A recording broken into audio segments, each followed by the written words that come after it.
Good evening, everyone, from the University of St. Thomas. My name is Rob Reitz. Joining me tonight are Taylor Swanson and James Adams. The crew is back together again for Week 6 of the Minnesota State High School League 6A season. Tonight at the University of St. Thomas, the Mounds Mustangs take on the Cretin Derham Hall Raiders. Both teams come into this evening's contest at 4-1, and both teams lost last week. Cretin Derham Hall lost to the Woodbury Royals, who Mounds had beaten earlier in the season. And the Mounds Mustangs, of course, lost on their homecoming to the Stillwater Ponies. To talk a little bit about tonight's contest, first from the perspective of the Mounds Mustangs, here's Taylor Swanson. He'll talk a little bit about both the offense and the defense. Welcome back, ladies and gentlemen. We're super excited to be out here at the University of St. Thomas. We have a beautiful facility and a pretty chilly night. But as we coming off a very tough loss last week at Stillwater, as Rob just mentioned, I want to get back and kind of re-highlight. We've had tremendous talent all season, and we look to get back on track. So starting here with the offense tonight, I want to start right up front with our big, strong offensive line. We have Elliott Lee starting at left tackle. We have New Mizraeli at left guard. Bill Catola pulling up the middle at center there. Grady Sheartz and Brock Nelson hanging on to the right side, holding strong. Out at tight end tonight, starting is going to be Jalen Lomax. And then out at wide receivers, which you'll be hearing us talking about this all night, the exciting talent we have outside. We have Colin Hoydia, Jack Raber, Mason Dean, and you will also see Tate Lahr in there very often tonight getting some touches. Then at running back, kind of our steady rock all season is Brian Tebbett. You're going to see consistent carries out of the shotgun and under center from him tonight, and he's been able to do a great job all season, getting anywhere from 2 to 4 yards consistently on first and second down. Then, rounding up our offense is going to be our senior star quarterback, Cole Stenstrom, who we've been watching for about almost three full years now, and just seeing him develop has been fantastic. And he's had a tremendous season so far, but he's going to have a big job ahead of him tonight as he gets into facing this Cretin Derham Hall defense. Yeah, so Cretin Derham Hall is probably the best team Mounds has played this season. They're an absolute juggernaut on offense, scoring about 28 points a game. Their defense is also equally exceptional, scoring about 15 a game, which is really solid considering the competition they face. This is definitely the most talented teams Mounds faced. But if you want to play in the positive perspective, they did indeed lose to Woodbury 28-31, and Mounds beat them 21-0. So based off history, Mounds has a really good shot to win the game tonight. We thank you for supporting the Scorpion East Conference Sportsmanship Initiative. At this time, we ask that you please rise. We're going to break briefly for the national anthem. We'll be back with you in a couple of minutes. Cretin Derham Hall color guard of Cadet Private Justice Linton, Cadet Staff Sergeants Max Gio, Liam O'Connor, and Laz Carrera Perez, under the command of Cadet Sergeant First Class Robbie Lopez Mendez, present our nation's colors. We also ask that you please remain standing after the national anthem has been played until the colors come off the field. Ladies and gentlemen, please welcome the CDH choirs under the direction of Mr. Tyler Berg as they lead us in our national anthem.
We are about ready to kick off, about 4 minutes away.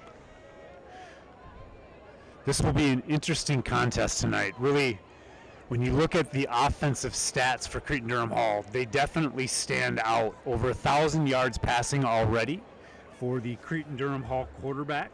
Number 2, Preston Thielemann is a senior, 6'2", 185 pounds. He looked accurate and it has a very strong arm in terms of what we saw in the pregame warm-ups. And then another really huge key contributor for this team, and someone the defense has likely schemed around to stop, is Tony Underwood, a senior running back. He's 5'9", 185 pounds. He is from Prior Lake, came up to Cretin Derham Hall for a top-notch education and to play football for the Raiders. And he has dominated this season, is leading the team in both rushing and receiving yards.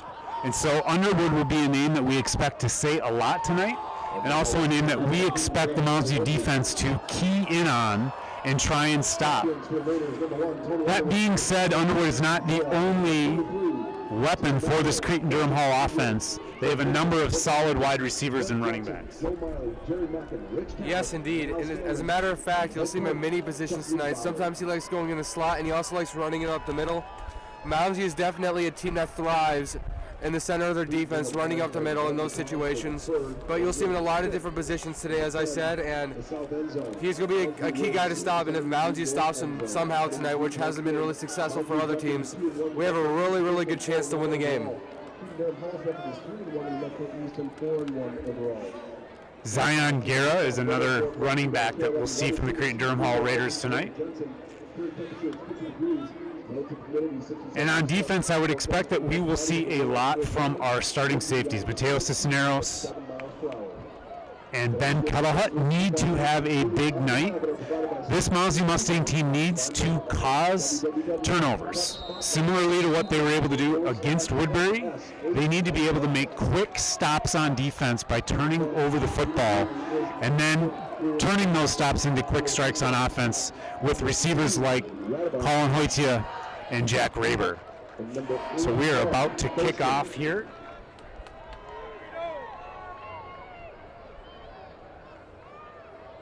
Radabaugh back deep for the Mustangs. He's going to field it at about the 10-yard line. He looks to go center of the field. He's up beyond the 20 to the 25-yard line where he's gang tackled there by the Cretin Derham Hall Raiders. It'll be 1st and 10 from the 24-yard line. Just underway here from the University of St. Thomas. We're scoreless after the opening kickoff.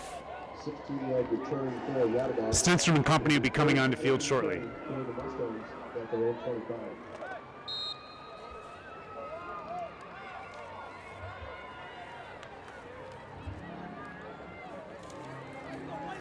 The leading tacklers for the Cretin Derham Hall Raiders are their cornerbacks, so that is evidence of a team that makes a lot of tackles downfield, which is a good sign for this Mustang team, who's got solid wide receivers and an excellent running back in Brian Tebbett. He's going to get the ball here on an inside zone play, hits it right up the middle, breaks the tackle, flag is down.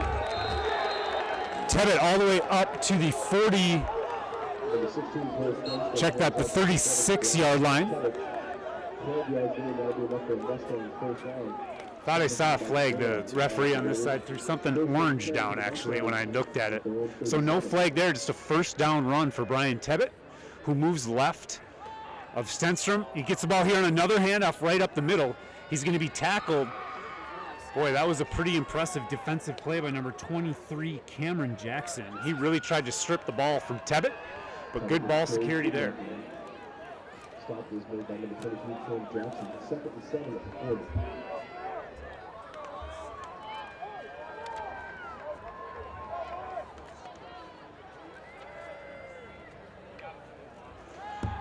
Shotgun snap to Stenstrom, rolls to the right. He's pressured. He hits Lomax low. Not able to handle that throw. That'll give them a 3rd down. 7 yards to go here for the Mustangs. That a missed opportunity there with a drop pass by the tight end, Lomax. Stenstrom looking good once again, though, rolling out of the pocket to his right. Great to see him stay poised as he tries to hit the dump down there on the curl route.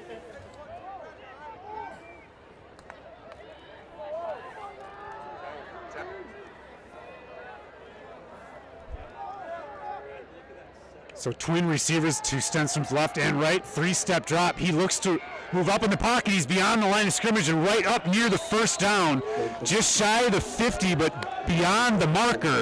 So Stenstrom with a first down scramble moves the sticks with 10:46 here in the first quarter. It's going to be 1st and 10 Mustangs. The key for Mounds is that we need to get Stenstrom going at both arm and leg-wise, because that offense, like I said earlier, is an absolute juggernaut. Sometimes you have to fight fire with fire, and they might score a lot of points on us. Based off what I saw from Stillwater last week, I wasn't quite encouraged. So we need to see Stenstrom have a huge game. Twins against to Stenstrom's right, a single receiver to his left. He's going to hand off to Tebbett up to the line of scrimmage, maybe slightly beyond. To the 50-yard line goes Tebbett. It'll be 2nd and 9 for the Mustangs.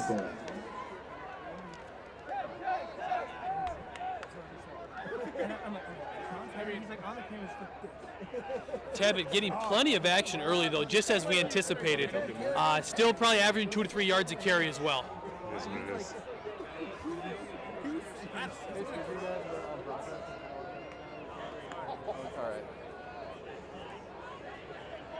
So trips bunched to Stenstrom's right. Different formation here for the Mustangs. It's an out route. That's going to be Hoytia catching it out. He's up to the 45, the 40-yard line. Hoytia breaks the tackle along the line of scrimmage. Beyond the 35 now goes Hoytia. Another first down for the Mustangs. They're rolling here at the University of St. Thomas versus this tough Cretin Derham Hall team. This first offense, this script the coach has put together is working right now. And really a great flood of routes as Stenstrom rolled to his right. Had a few wide receivers go a little bit deeper to help clear it out, and Hoytia wide open underneath as it opens up, and then he turns that catch into a pretty big gain. Bit of a hurry up here for the Mustangs. Trips now to the left. They're going to hand off here. That's Tebbett again up the middle on that inside zone play. He's hitting that hole quickly, and there's a crease there every time for the Mustangs. So Tebbett with another big run here on first down. That's exactly what Mounds wants to do early on in the game. Just get that defense tired, run it up the middle as often as you can, because if they get that dimension of the offense going, literally everything based off what we've seen this year starts flowing. So great start by Mounds' offense, and I expect a lot of opportunities to be opened by the passing game. Raber and Lahr to Stenstrom's left on the field side. They're going to go left here to Tebbett on a stretch, outside stretch play. He's going to get up shy of the first down, about to the 22 or 23-yard line. And again, the Mustangs are going to line up quickly. Check that first down. Hard to see. We're at a difficult angle here.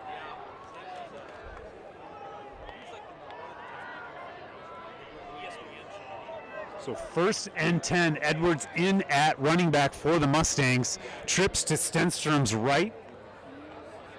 It's going to be Edwards again, pressing well the line of scrimmage. He's up and beyond it, but the Raiders signaling a turnover. And indeed, they have it. Edwards, first carry of the game. He coughs up the football after what was a very promising start to the Mustang offensive night. But on the 23-yard line, it looks like the Cretin Derham Hall Raiders are going to take over 1st and 10 with 8:03 remaining in the first quarter.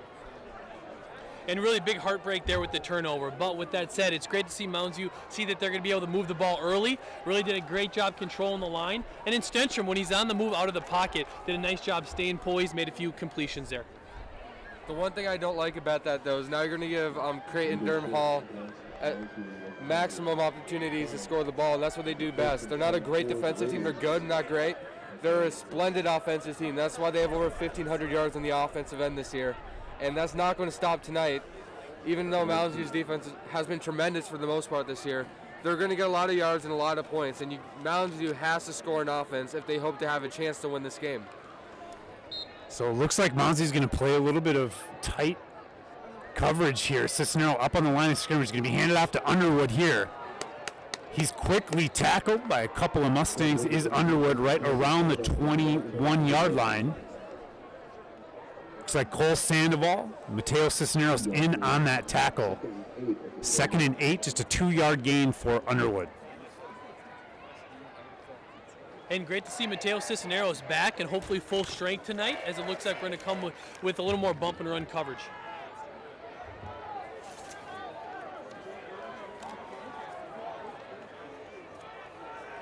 So Wolt and Kettlehut, the safeties deep. Cisneros again at cornerback. Cretin's going to hand off here on an outside run, cut back in. That's Underwood again. More successful this time is Underwood. That a 6-yard gain would be 3rd down and 1 yard to go for the Raiders. The key to this game is if we can stop the outside run, because they're going to put him in a lot of different positions, especially in the slot and the pitches and everything. They're going to get him in very many positions, which makes him so dangerous. And now if you can stop that, that's going to be the deciding factor on the defensive end. Here's Underwood again, up beyond the first down marker. Hits the line of scrimmage quickly, does Underwood. He's going to be a lot to handle tonight, you can tell already. He's got a burst and a fast twitch that the Mustangs have not seen really all season.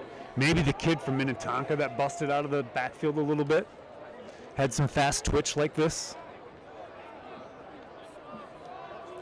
So shaking it up now, Cisneros on the top side of the field to the boundary.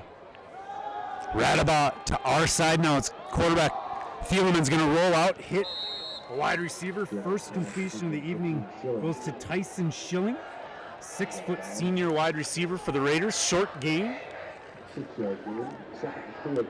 6 yards. It'll be 2nd and 4 from the 36-yard line for the Raiders.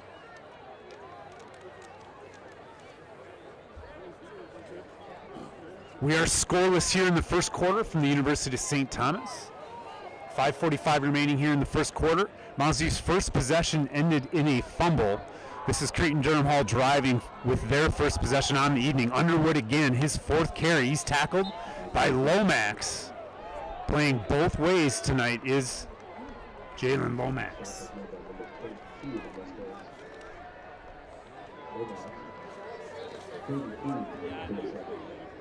So another 3rd down for the Raiders. Second series in a row in which the Raiders have had a 3rd and short. They converted on a 3rd and 1 earlier. I'd expect a run play here. The Raiders are going to come out in twins to the field side, covered up by Sandoval in the slot. It's going to be a 3-step drop. Looks like a screen out. That's Underwood. Beats Lomax to the sideline. He's all the way up beyond the 50-yard line to almost the 45-yard line. Go to Raiders. That's going to be a big first down as they tip the field advantage to their side and pick up a first down with 4:49 remaining in the first quarter.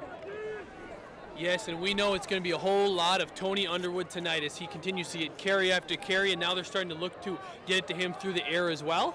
But this team is not short on strength and speed here, this Cretin Derham Hall squad. So trips now to the field side for the Raiders. Thieleman is rushed by Dunnigan, who's not able to get him. The ball is going to be delivered and caught. Another first down for the Raiders. It's amazing how one running back can completely change the game for the offense. Literally, Underwood opens up so many opportunities for Cretin Derham Hall that they can get more time in the air when they're expecting it to be given to Underwood, whether it's in the pass game or in the run game. So literally, if Mounds can somehow just contain, you're not going to stop him, but you can certainly contain him. That'll close up so many opportunities for Cretin Derham Hall. So Thieleman completes the pass to his tight end, Burke. Second completion on the evening for the senior quarterback. He's out of shotgun with twins to his left, motion right, and looks like Lomax. Offsides for the Mustangs. Wasn't clear if Cretin Derham Hall had moved prior to Lomax, and indeed they have. So helping us out there are the Raiders. A 5-yard penalty will move them back. Be 2nd and 15 from the 35 for Cretin Derham Hall.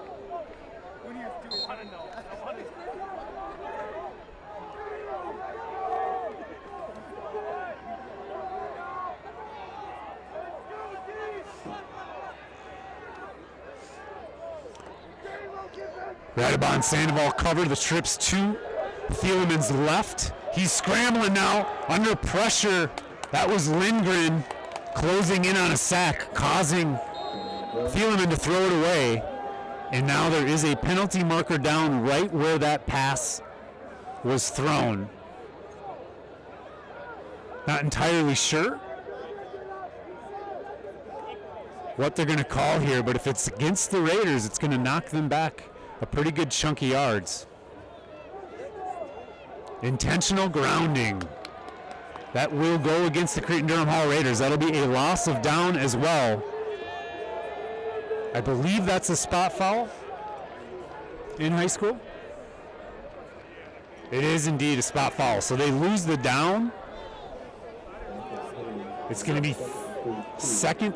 No, it should be third down. Hey, I mean, Mounds is going to take it. When you're playing a team as talented as Cretin Derham Hall, with the turnover we already had, it's a pretty big deal if we can win the penalty game. If we can't win the turnover game, which we haven't thus far, the penalty game could be just as significant. So it looks like third down and 37 from the 43-yard line for the Raiders. They've got twins, double twins. Rush here is Thieleman.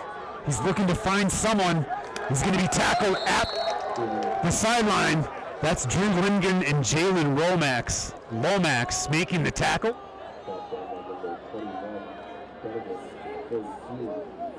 And putting the Cretin Derham Hall Raiders in a punting situation. There may be a little bit of some confusion on what down it is here. They do say it's third down in the field, but wait, from that intentional grounding call, we assume they may check that to be fourth down. Yeah, they had third down on the scoreboard, which they have not changed, but the down box now has third down. So apparently, not a loss of down in high school. Don't see a whole lot of grounding, but we've got a penalty flag here. So the Raiders were rolling at one point, and then it's just been a series of missteps from an offsides penalty to a grounding penalty and now a delay of game against the Raiders. Third and 37. 3:38 remaining here in the first quarter. This is the first drive from the Cretin Derham Hall Raiders. This would be quite an early dagger for them to convert on 3rd and 37 this early in the game. That would be really detrimental for Mounds' defense for sure. Motion here. It's going to be a screen to Underwood. Cisneros comes up, makes the tackle. Underwood doesn't make it easy, but Cisneros does indeed bring him down. So a short gain on third down. That will finally push the Cretin Derham Hall Raiders into a punting situation. 4th and 33 from the 46.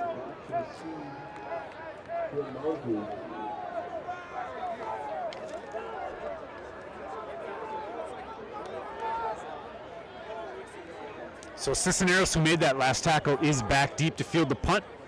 His feet planted firmly on the 29-yard line. He's going to move to his left. It's going to take a Mustang bounce and be downed at about the 22-yard line. That's where the Mustangs will take over for their second possession on offense. Again, we're scoreless, 2:50 remaining here in the first quarter. So what do you guys think? First exchange, both teams an opportunity to drive. Pretty even? Yes, absolutely, very even. I couldn't be more excited about the Mustang start, though. Yes, the turnover just hurts us, especially on a big drive like that. But the potential we showed on offense to move the ball very swift and very easily was great to see. And our defense held strong against this talented team.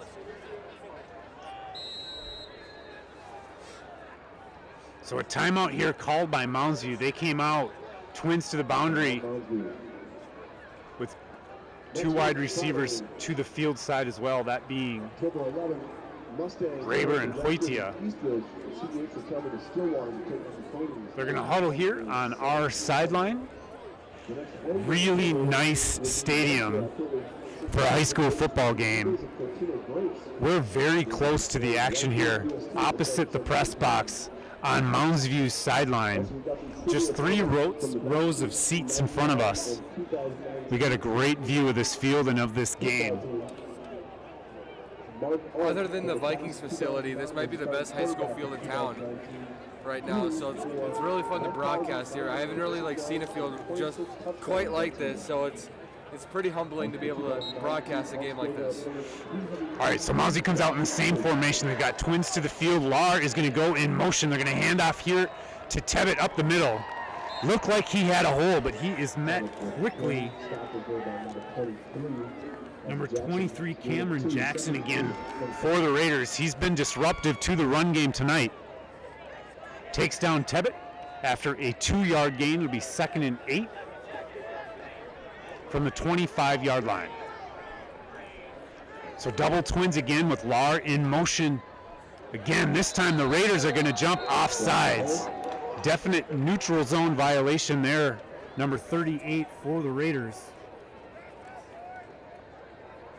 Anton Jackson, senior, 6 foot, 253-pound defensive lineman. That's a lot of weight moving forward. Before the ball's snapped, Kettle Stoic at center. He's a big hoss too, boy. That's a nice little battle inside there. A couple of big dogs going at it in the trenches. That was a huge accomplishment for Mounties defense not to allow anything, because I was expecting a touchdown right there and nothing happened, which gives Mounties another opportunity to make up for their mistake. So a couple of flags down here as Hoytier went in motion. Tebbett around the right side running a little too much laterally. A problem Moundsview had last week as well against Stillwater. But this looks to be a penalty against the Mustangs. They'll give the 5 yards back they just got from the Raiders. An illegal motion penalty. Had 2 guys moving at the same time. So a couple different times now, Moundsview's come out in a bunch trips formation. This time they motioned away from it. Last time it was a big first down play to Hoytia, flooding that right side with Stenstrom rolling out to it. That looks maybe to be something that they want to play off of now, having shown it once to the Raiders. It's going to be trips now to the field side, that being Stenstrom's left. Takes a 1-step drop, steps up in the pocket, and he delivers a throw. That's Tate Lar. Again, Stenstrom's throw is low. The second time, first to Lomax, this one to Lar. Both drop it. Trying to catch it below the knees.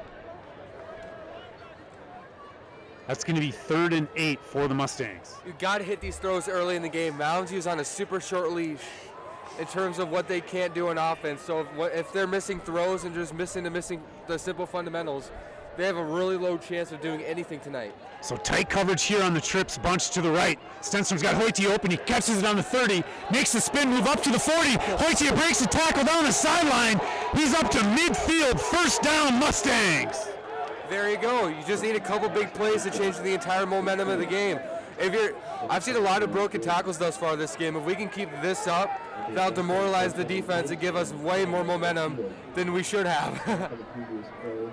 I love what the Mustangs are doing scheme-wise. Clearly they saw on film how this Raider defensive backfield was going to attack our receivers. They're up tight on the line of scrimmage. When they bunch like that, they're running that tight coverage into each other, and receivers are coming open. Bad snap here is going to be dropped. And then Stenstrom quickly dropped thereafter. That's a big loss for the Mustangs on first down.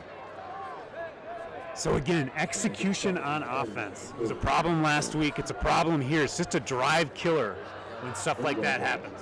A lot of high snaps have been happening this year, way too many, and that has actually been a huge deal. I feel like that's ended many drives this year, just simple high snaps.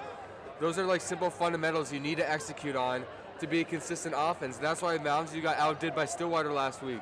A big reason was because of the high snaps. 2nd and 18, an 8-yard loss there. Hoytier in motion to Stenstrom's left. He rolls to his right. He's got a receiver open. That's going to be caught by Jack Raber. It's up to the 45-yard line, short of the first down, but a big gain there on 2nd down for the Mustangs. So I could not be feeling more confident in our pass game right now. Stenstrom doing a great job. Yes, there's been a few passes low, and those incompletions have hurt. But the openings are there. Stenstrom's having the time. This is going to continue to be some weapons down the field. The time being the key. He's only been pressured the one time on that bad snap that he bobbled a little bit. He's going to hand off here. Check that. It's a fake handoff rollout. He's got Law wide open. Tate Law is going to be up to about the 30-yard line. First down, Mustangs. There is a flag on the play, and it looks like this is coming back. A hold against the Mustangs. Holding against Mounds is the call.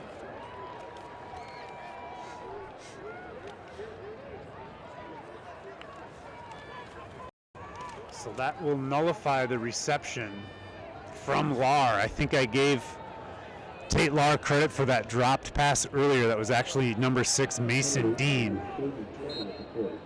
Okay, both teams are really struggling in offense. They had at one point a third and, like, what was it, third and 35 or something like that, and now we're at a third and 20 situation. A lot of big penalties have held back both offenses thus far. Must be high school football. Yes, plenty choppy game tonight as both teams taking their time to get settled in. Maybe a little bit of nerves, maybe a little bit of the cold weather settling in tonight. But both teams are going to need to get settled in to have some success on offense.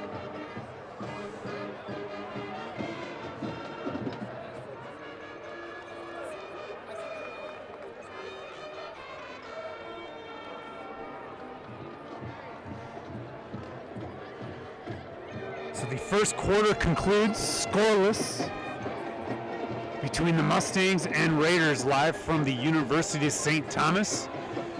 Mustangs in the middle of just their second drive. A couple of sustained drives from both teams really took the entire 12 minutes of that first quarter. The Mustangs now looking at a 3rd and 20 from the 40-yard line.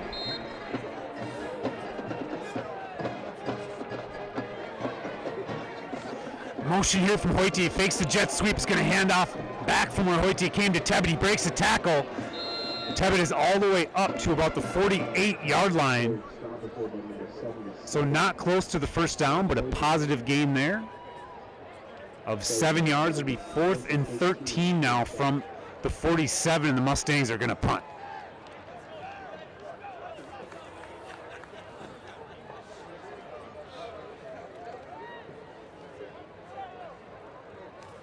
So a productive drive for the Mustang ends because of penalties.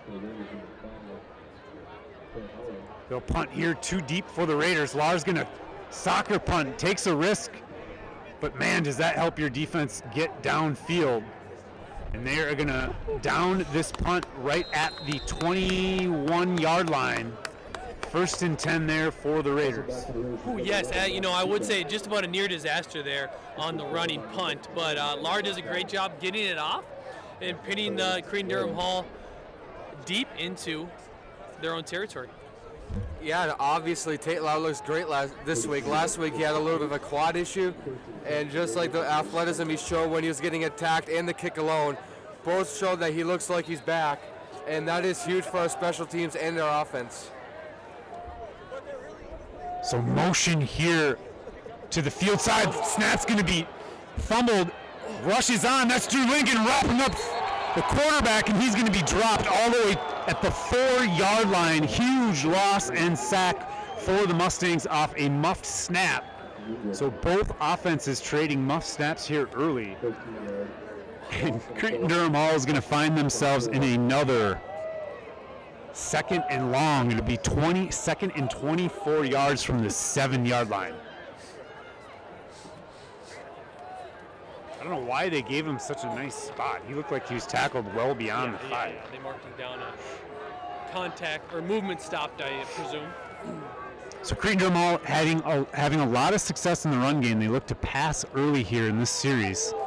They're going to be in the end zone passing again, but a flag is down. That's going to be likely an illegal motion penalty prior to the snap that will push the Raiders back half the distance to the goal line. I've loved the position Mounds' defense has put them all game long. Yeah, there's been a couple penalties that have helped us on the defensive end, pushing them back really far, but at the same time, we aren't letting them do anything despite the situation. So huge play by our defense. That is what it's going to come down to. Can our defense have a few huge stops? Because not many teams have been able to stop Cretin Derham Hall at all this season.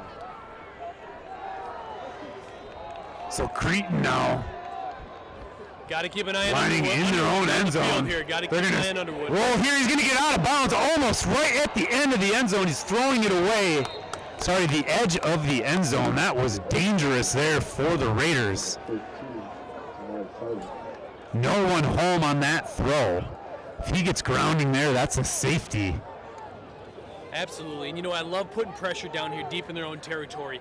The one risk to keep an eye on, if you're going to send a lot of men to the backfield and you're going to send the house, you have an athlete like Tony Underwood, and if he slips through one wide receiver screen, we're looking at a 96-yard touchdown. So you got to make sure you know where he is. Cannot believe, even with a 2nd and 24, the Raiders have not gone to the ground game. Underwood dominant early. Now we got another pass here, a 3-step drop. It's going to be delivered deep. He's got an open wide receiver. It's caught, dropped. Couldn't secure it to the ground. A great throw there from Thielemann, but dropped by number 21, Chris Walsh, the second leading receiver for the Raiders. And that is going to create a punting situation deep in the end zone. Mustangs might bring some pressure here, try to block the punt and get a big turnover. Fortunate play for Jake Ridebaugh on that defense right there. He nearly got absolutely burned, and the throw was a little far, and the guy dropped it, but that could have been really terrible for Stillwater. So thank Lord for Mounds View. What a throw there by Cretin Derham Hall as well. Okay, so a short punt here. This is going to be down at the 20-yard line. It bounces. That's a nice bounce for the Cretin Derham Hall Raiders up to the 35-yard line.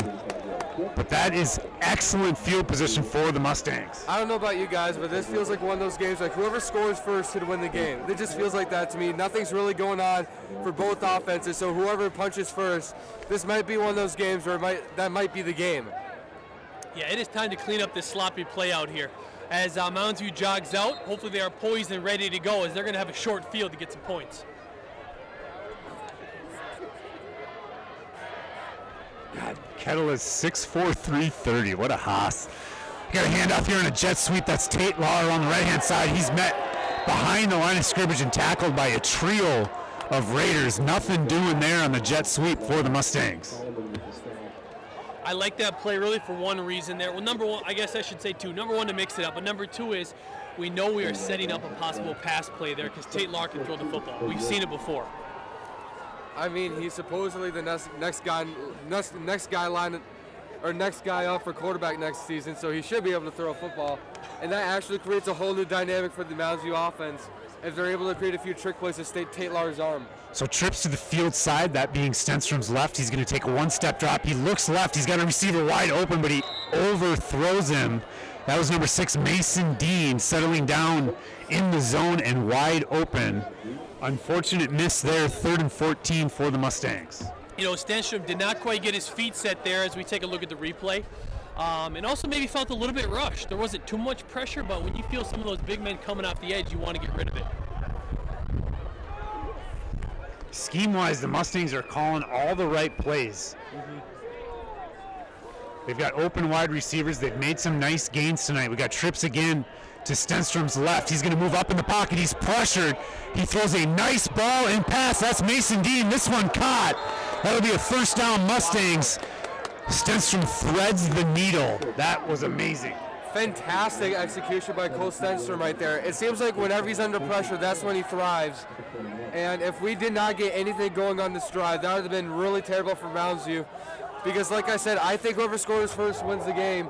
So the fact that we were able to get another opportunity to score the football, that's huge for Mounds View. Trips now to Stenstrom's right. Out of the shotgun, takes a one-step drop, looks right. He's got an open wide receiver. That's Hoytia up to the 15-yard line. Out of bounds is Colin Hoytia. A 6-yard gain for the Mustangs.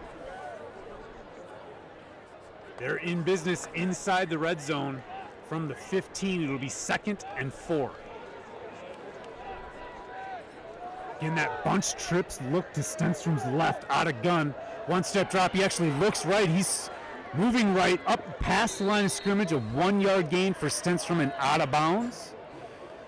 Be 3rd and 3 now for the Mustangs. 8:11 remaining in the second quarter. We remain scoreless, but the Mustangs threatening, having taken over on their own 35-yard line after a very short punt from the Cretin Derham Hall Raiders.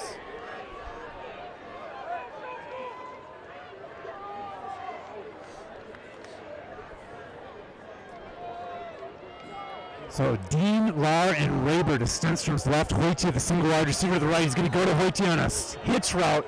Hoytia, the big, tall, lanky wide receivers, all the way up to about the 3-yard line, where it'll be 1st and goal for the Mustangs. Mustangs continue to air it out and on point again. Is that going to be 1st and goal? Yes, going to set up a 1st and goal for the Mustangs.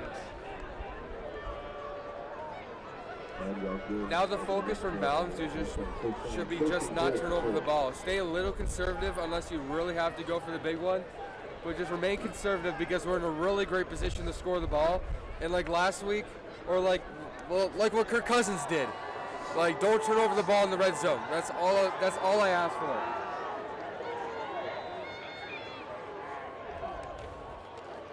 Fake handoff here, slant route.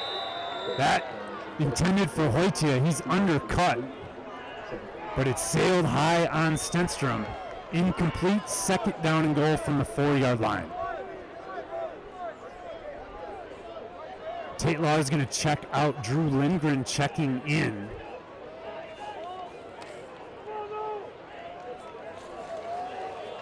I think they like to put Lindgren as a tight end. He's going to line up. Stenstrom under center. Hoytia in motion. And Hoytia is going to, Stenstrom's going to quarterback sneak it all the way up close to the goal line. Tebbett's arms in the air, signaling touchdown. Now we do have a touchdown for the Mustangs. No, I don't think they called it. What's he doing back there? We did have one referee with his arms up. We're waiting to clarify because they're now resetting at the 1 there. That would have been a really impressive play. QB sneak that far away. They're going to wedge it and quarterback sneak it again, and this time they are indeed in. At first, if you don't succeed, try again. That was a great QB sneak, just retaliating right away. And now Mounds is in a great position to score because both offenses haven't really gotten anything going until now. So great for Mounds to give the first punch. Well, James, you called it. Keep it conservative. Not a whole lot more conservative than Showing some muscle there. 2 straight quarterback sneaks inside the 4-yard line to punch it in 6-0. Mustangs lead with the extra point pending. Lahr the hold. Samuel the kick. And it's good. The Mustangs take a 7-0 lead. Quite frankly, I haven't seen really many QB sneaks from the 4-yard line before, but I mean, it worked. I mean, we got to the end zone in 2 plays. That's exactly what you want. I mean, you have a center that big. 6'4", 330 Bill Kettler just makes a hole for anyone behind him. They wedged the running backs in as well and just pushed Stenstrom into the end zone. So with 7 minutes remaining here in the first half, the Mustangs take the first lead of the evening. They're up 7-0. Their 3rd possession puts points on the board. Cretin Derham Hall only has possessed the ball twice,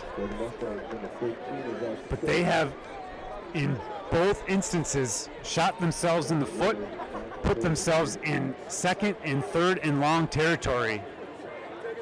You got to like what you've seen thus far from the Mustangs. A combination of good defense and sloppy offense has the Mustangs leading here with 7 minutes to go in the first half.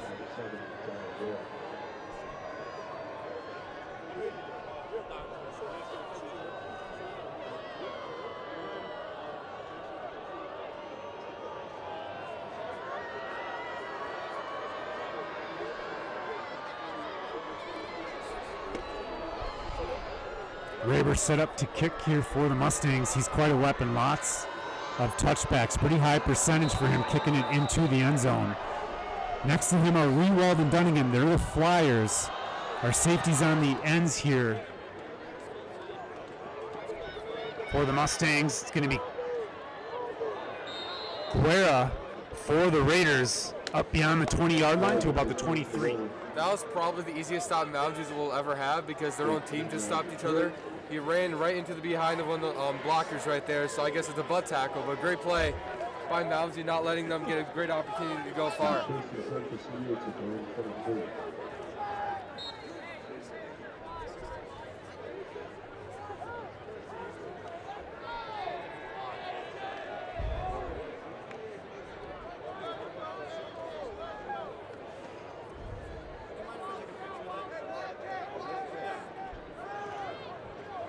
Going to be a quarterback draw here. This looks like a new quarterback for the Raiders, number 5. Trey Holloman.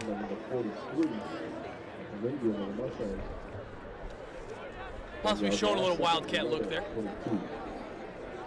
That's what that was. A little slow to the uptick tonight.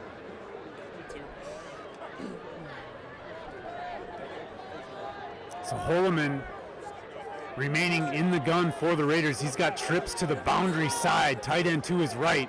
He's going to run what amounts to about a quarterback zone play up to the 30-yard line. Some speed there for Holloman. Oh, yeah, you can tell that young man can run right now. So the 6'2 sophomore replaces Thielemann. Not sure what's going on here. Maybe just spelling him for a short bit. The Holloman's got Underwood to his right. Tight end in motion here to trips. He's going to run to the right. A.J. Hunt tracking him from behind, but that's going to be a big gain and a first down for the Raiders. Same play they just ran to this side. And it looks like Mounsy's got a player banged up. That's number 20, Ben Kettlehut. He's going to make his way back to the huddle. We know he's tough.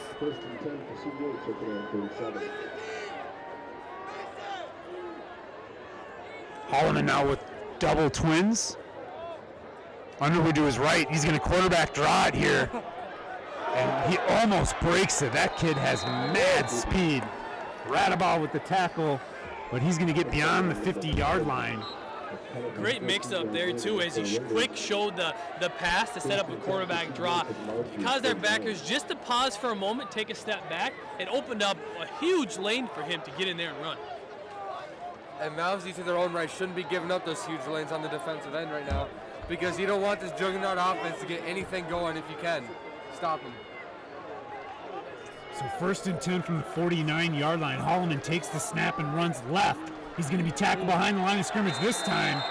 Gang tackled. That's Tebbett in on defense. And A.J. Hunt joining the pile there.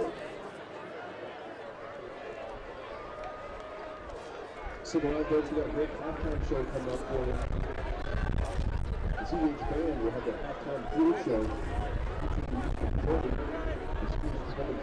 Interesting to see Tebbett back in on defense. He played a lot on the defensive side of the ball last year for the Mustangs, and he was dominant. So fun to see him getting in on the action here. We got tight end motion again. Underwood to the right. It's going to be a rollout and a deep ball here, floated high. It's going to be caught. Kettlehut jacks him out of bounds, and that's dropped.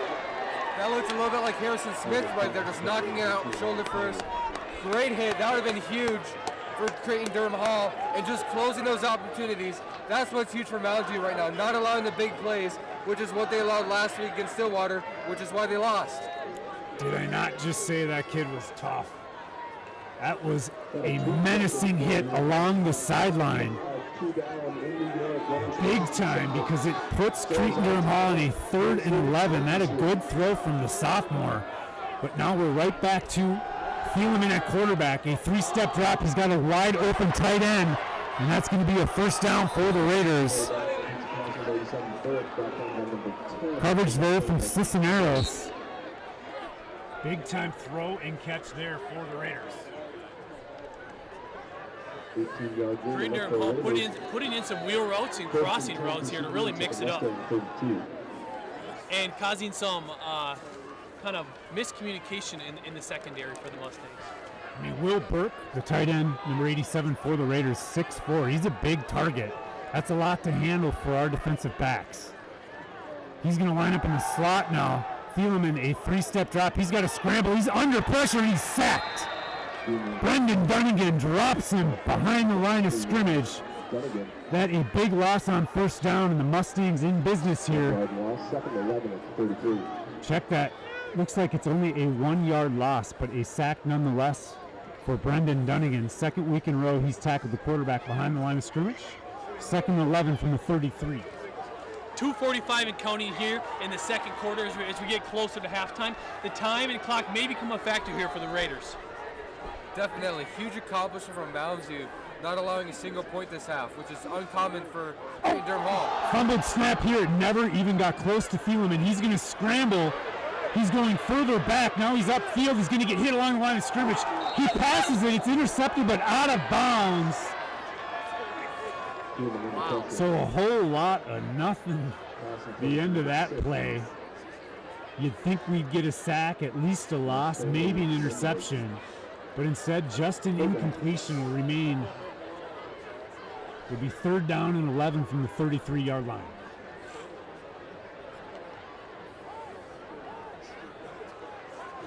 Wow, what an exciting play as we have our replay coming on here. Lots of movement and action all over the backfield. And really everyone holding their ground for the Mounds U defense. So trips now to the field side. That's Thielemann's left. We're going to have motion here. He's going to take a 3-step drop. He's under pressure. He's going to roll out to the right-hand side. He keeps going back. He floats one high and out of bounds. Radabau, the only one near it. Our suffocating defense appears to be back. It seems like we're constantly giving the quarterback pressure, which is a huge reason why they haven't got anything going. And their star on back, who was it? Underwood, yeah, I haven't seen much of him since the first quarter, which is a big reason why Mounds U's defense has been so great. They've really not given Underwood the ball much at all here in the second quarter. Fun to see Ethan Elms, number 49, putting pressure on the quarterback, forcing him to throw it away. Looks like we've got a flag here. They're going to back up the Raiders to the 45-yard line. Another 3rd and 20. What do you know? So it'll be 3rd and 23 for the Raiders instead of 4th and 11.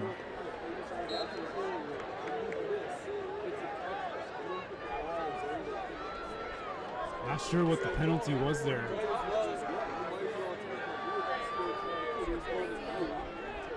I feel like today we have as many 3rd and 20s as angry receivers in the Vikings, so that's been huge. The penalties have been huge for Mounds today. Yeah, that must have been a holding penalty on the line of scrimmage. So it's going to be trips now to the boundary. Thielemann takes a 3-step drop. He looks right, throws high. It actually was intended for a more shallow route. Almost caught, but out of bounds by a deep out from the Raiders, but nonetheless incomplete. 4th down and 23 from the 45-yard line. With 2:08 remaining here in the second quarter, Cretin Derham Hall is going to punt this football away to the Mustangs. That's Mateo Cisneros back deep. His feet planted on the 15-yard line. Last time Cretin punted it, it was high and short. This one's going to be fair caught by Cisneros on the 20-yard line. So with 2:02 remaining here in the first half, the Mustangs will take over 1st and 10 from the 20. So, gentlemen, at 2:02, as you mentioned, Rob, we got a decision here. We know we had the quarterback at Centrum and plenty of experience here in the 2-minute drill, and really even a 4-minute drill earlier in the season. Do you think we're going to line up and go for it, see what we can here, take a few shots downfield, or do we play conservative, go into halftime with the lead? We do know the Raiders are going to come out and start with the football in the second half, so that also could be a factor. I'm just go for it all. They can score the football like crazy, as well as anybody we've played this season, period. So I don't see how we not try to go for as many points as possible, because I don't see them scoring 0 points in the second half. I just don't see that happening. 2 minutes, a lot of time in high school football. They've got twins to the field side. That's Stenstrom's right. He's going to fake, check that, hand it off here to Tebbett. I thought they might run it on first down to see if they can get some yards. Now is where the biggest decision happens. Because if they put it in the air and it's incomplete, you almost have to run it on third down to take time off the clock, because you're only going to punt to about midfield. You can't give Cretin Derham Hall a lot of time here remaining in the quarter. So they'll maybe take their time a little bit on this call. Trips now to the field side. They're going to get motion from Hoitia. He's going to go to the left. Three-step drop here from Stenstrom. He delivers a ball on target to Tate Lahr. It's high, but it's dropped as Lahr was tackled just as the ball arrived. And as we said, an incompletion will stop the clock. 1:24 remaining. It's third down and 9 from the 22. What do you do here, fellas? Well, you know, a little bit of what I feared with taking some of those attempts downfield. If the clock is stopped, both teams have timeouts left here. But Cretin Derham Hall has a chance to get the ball back either at midfield or in Mustang territory with a minute to go, and that can be very dangerous.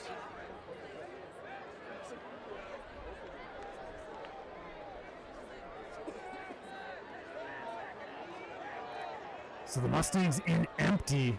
Stenstrom, low snap, moves to his right.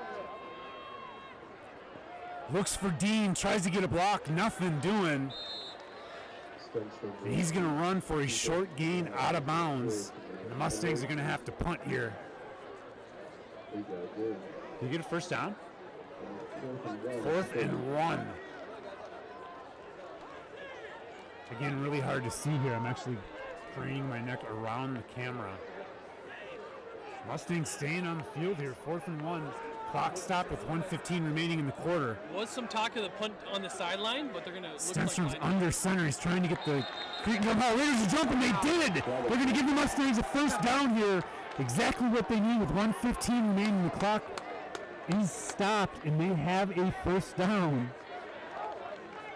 It was not clear if they even had a play called.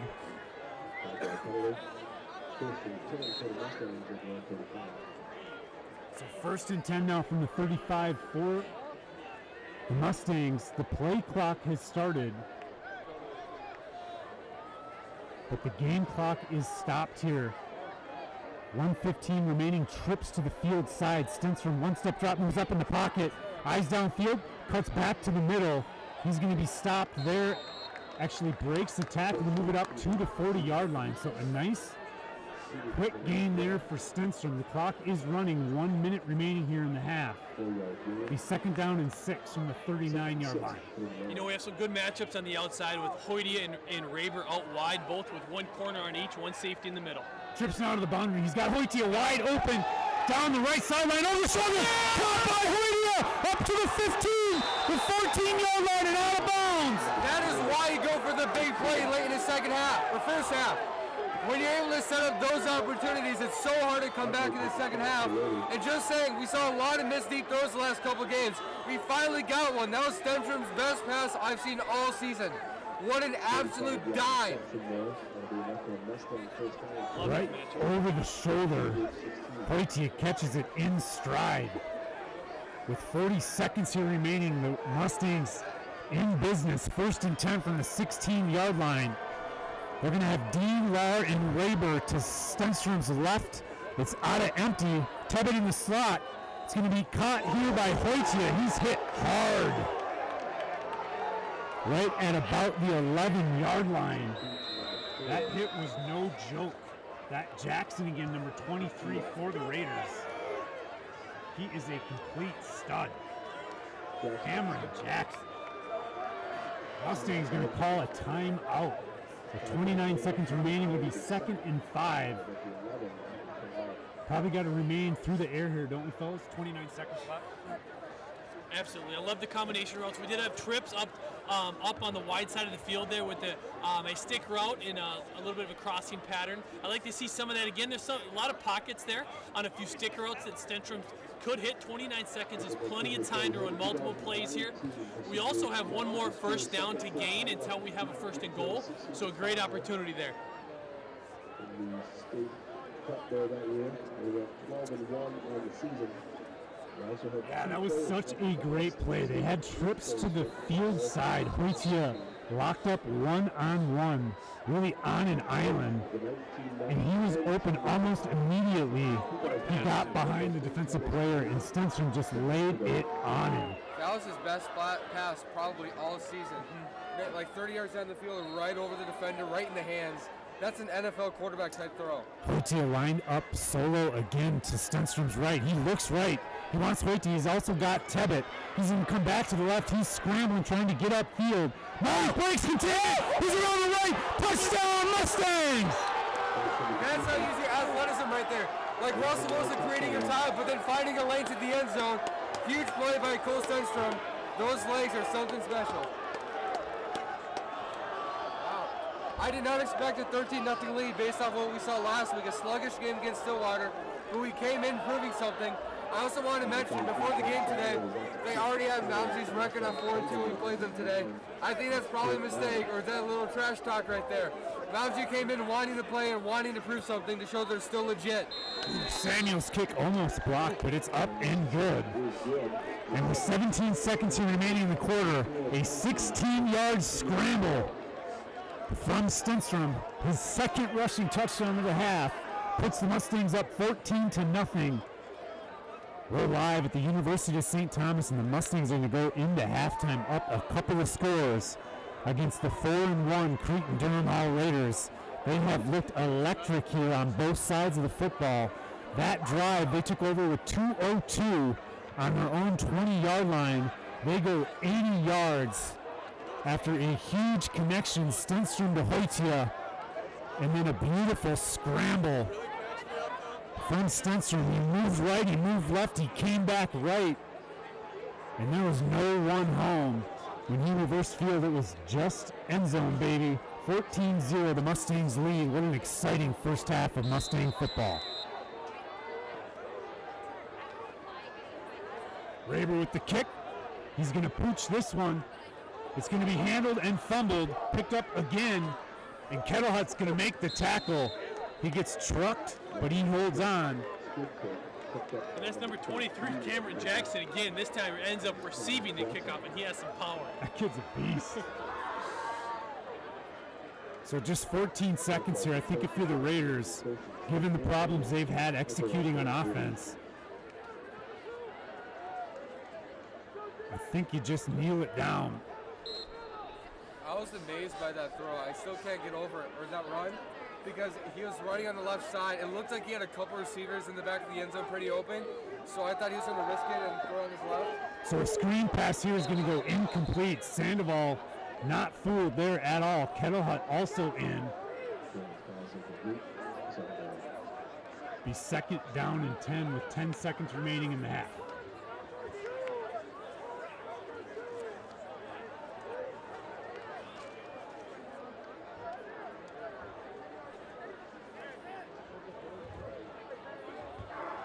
Lots of viewers this evening, hopefully enjoying the broadcast. We've got a new audio setup. Just not pleased with the many problems we've had carrying the audio of this stream. We've got a pitch left here for the Raiders. That's Underwood.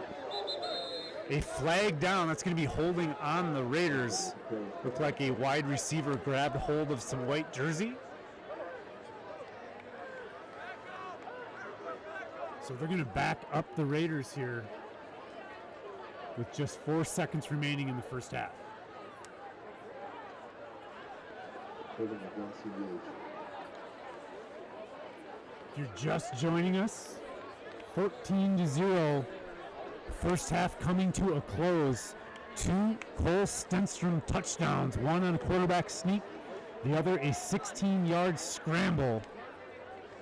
The difference in the game thus far, a couple of really nice pass plays. Stenstrom really been on target tonight. Couple low throws that were dropped, but really he's gotten himself out of trouble with his eyes downfield. He's been able to deliver great crisp passes on a cold evening at the University of St. Thomas. And Underwood's going to be tackled here. That Nate Rewald bringing down the stud running back for the Raiders. And that's going to do it for the first half. Mustangs lead the Cretin Derham Hall Raiders 14-0. We'll take a break here for the next 20 minutes or so and bring you the second half of Week 6 of 6A football live from the University of St. Thomas.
Welcome back, ladies and gentlemen, all of our amazing viewers out there.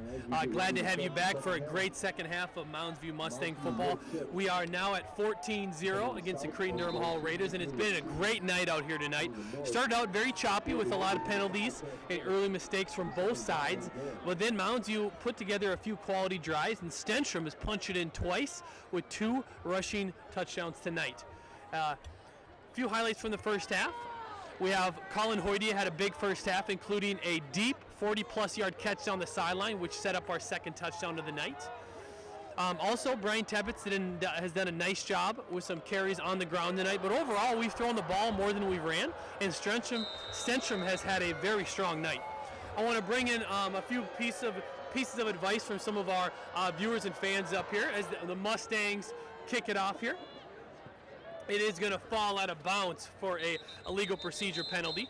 But we're joined up here by Kobe Franks' father, Mr. Franks, and he's brought us some great advice here tonight as he said, you know what, Mustangs, don't get conservative, continue to attack, continue to throw the ball, continue to try to put some points on the board, and that's what I hope we do tonight, and that's what I hope we do to start the second half.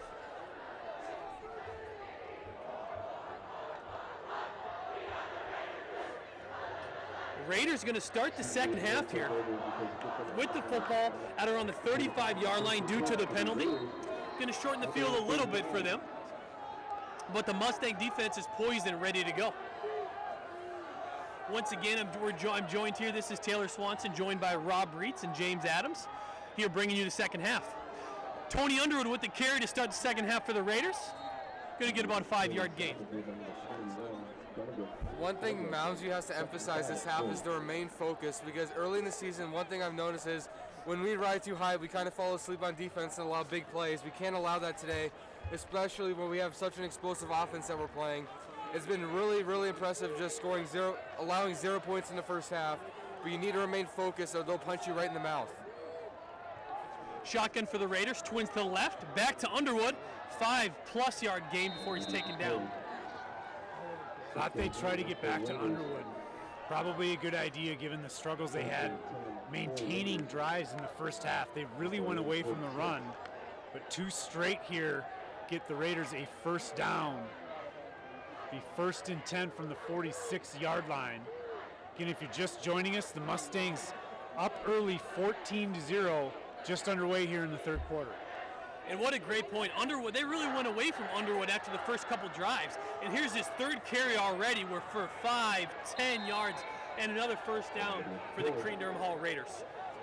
I plan to see Tony Underwood get a lot of touches this entire third and fourth quarter, at least if in the best interest of the Raiders. 8-yard gain. Second, 2 at the 46.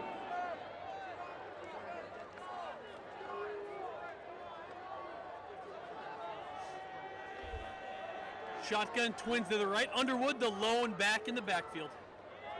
And again with the carry, this time hitting the backfield. Great job there by the Mustangs. Sandoval. Yes, Cole Sandoval again.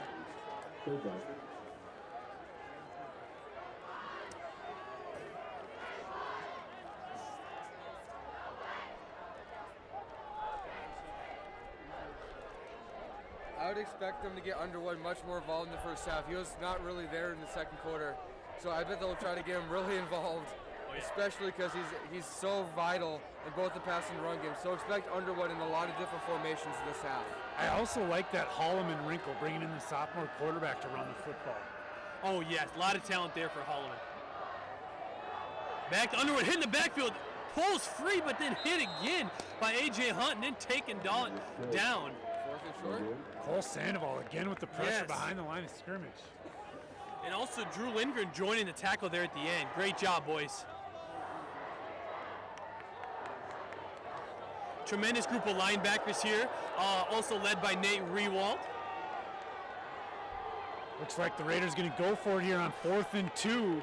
They have to. They haven't really gotten anything going on the offensive end, and that's like their specialty, the offensive end. So, I mean, you have to. I mean, you got to start running back, and just they got to utilize him because he's been incredibly contained this game. Mustang defense poised for the stop. Underwood hit at the line. He's going to fall forward. It's going to be close. We're going to wait for the call here. Looks short. Well The marking is defended. short. Wow. Big turnover on downs from the Mustangs early in the third quarter. They're going to take over here right around the 49, check that, the 45-yard line. They may be pulling in a measure here, Rob. Waiting for the call. We hear the excitement. No way. They are going to bring in a second look at it here.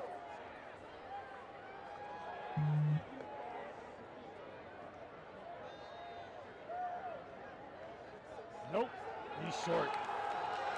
First down, Mustangs.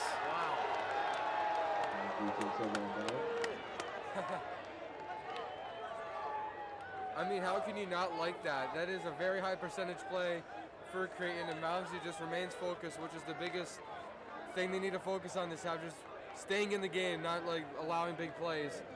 So what a great start by Mounds' defense. Big time fourth down tackle from Nate Rewald. Takes Underwood down just shy of the first down to give the Mustangs their first possession of the second half. Rewald, always the big man on campus. Hand off here to Brian Tevitt to the outside. A lot of defenders around there taken down for no gain.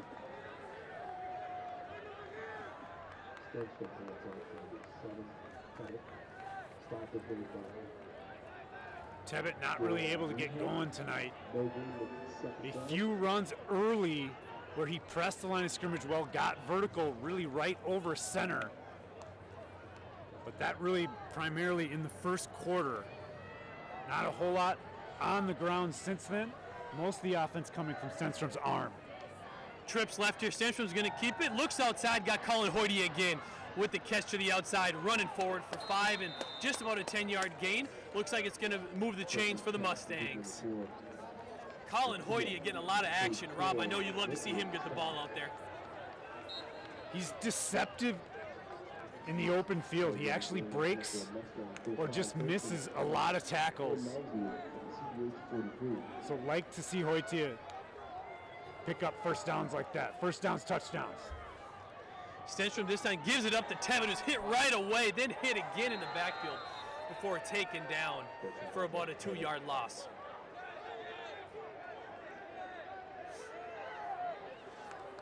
Mustangs got to do just enough on the ground to keep the defense honest, but it's very clear they schemed and planned to beat this Cretin Derham Hall team through the air. Short passes, some long passes. They've hit a number of different wide receivers, have the Mustangs, and they come out again in this trips bunch look to Stenstrom's right. A lot of wide receiver moves. He's got the wheel route. Hoyte is open. He's got it to the 20. Hit and taken out of bounds at the 15-yard line. That shoot, we're getting close to putting Colin Hoyte over 100 yards tonight, too. Gotta be. That was a big gain there. 2nd and 13 from the 46. They're all the way up to the 15-yard line. The one thing I want to say about this Mounds football team is if they get the air game going, which has been a little bit inconsistent this year, it's really hard to stop us because we have the run game going quite consistently. So the pass game, it's over. That's all I got to say. Stenstrom takes it, gives it up to Tevitt. Hit at the line of scrimmage and taken down. Defensive line doing a nice job for the Raiders as we're continuing to keep Brian Tevitt involved.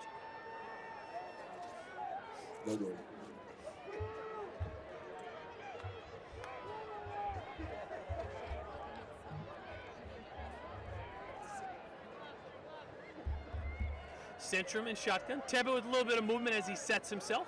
Oh, wild snap. Stenstrom's going to have to keep it. He's going to run outside. He's got a little room to the 10, to the 5. Hit out of bounds. He's going to be inside the 5-yard line here. It should set up a 1st and goal. We're going to have to wait for the spot. Stenstrom's legs tonight. Woo! The burster on the right-hand side, that was very similar to the 16-yard touchdown scramble he had in the first half. He's playing a lot like how Russell Wilson played last night. Just creating time with his legs and throwing absolute dimes in every possible situation, whether it's in the pocket, running to his left, running to his right. He just made everybody better just with the way he's been playing. And he's also made the job for the line pretty easy because he's been able to create his own time. Earlier in the game, back to Tevitt, who's got a little room there, and he's going to break inside the 5. What did you say earlier in the game? I was going to say earlier in the game, just about around the spot, we came with back-to-back quarterback sneaks, which is always on the board here with a big, strong quarterback like Stenstrom, and then Bill Catola in the middle, the big fella. I also like the matchup on the outside here. We've had Colin Hoydia isolated a few times where he has that slant route. He's now in twins, but Jack Raber has some room on the top. There's the sneak, gentlemen, and he's going to be just about to the goal line. Looks like he's going to be down inside the 1, and we might be coming right back to it, though. So 3rd and goal now from the 1-yard line. If Cole Stenstrom gets 3 touchdown runs today, that would not be something I predicted before the game. And he is back under center as they rush to the line. I think this is going to be another sneak with Bill Catola pushing the way. There it is. Oh, maybe some movement. There's a flag on the play. He got out of it.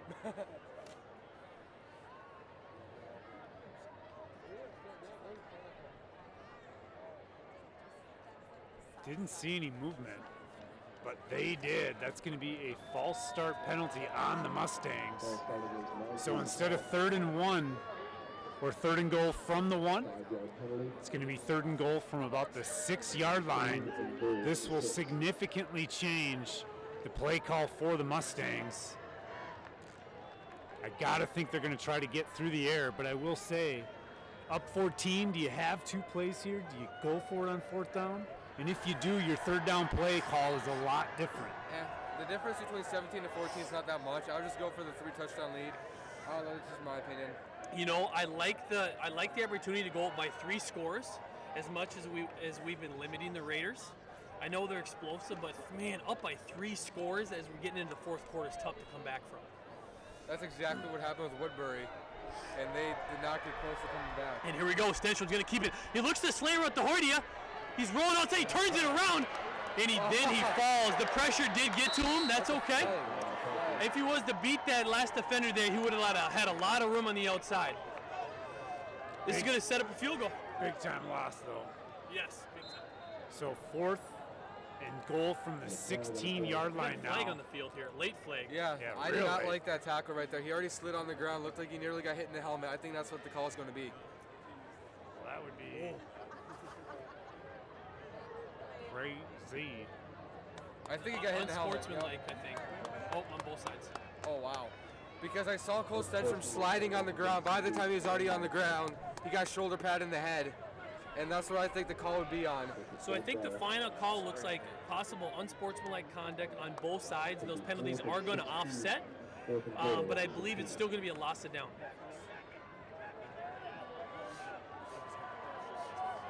So a 34-yard field goal attempt for Samuel. Tate Lahr will hold. 4:58 here remaining in the 3rd quarter. This would be the first point scored in the 2nd half. And they come on a turnover on downs. The snap holds kick. Baby. It hits the upright and no good. Wow. As I said, 14 to 17 isn't like an incredibly significant difference, but 3 scores and 2 scores, that might hurt a little bit, but I still love that drive a lot. Cole Stenstrom's been an absolute stud today. His legs have been exploited, and that I have nothing but good to say about Stenstrom today. That's too bad Samuel had it. He just hit the upright. It actually hit the crossbar after hitting the upright. I So thought that was in. it did look like it still had a chance after it hit. Terrible camera work. My bad.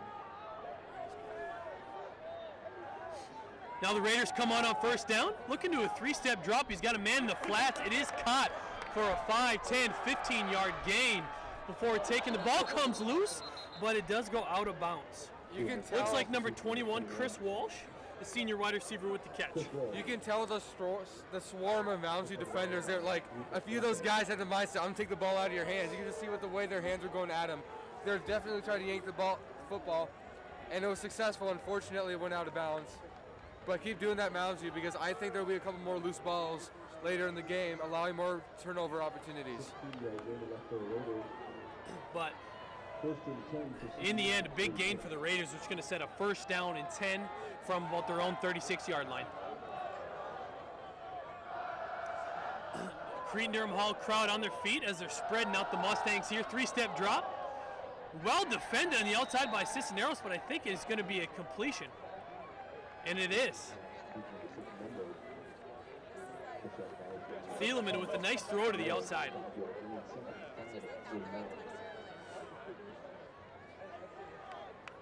Great protection there. No threat from the Mounds View defense on that drop. 2nd and 5 for the Raiders.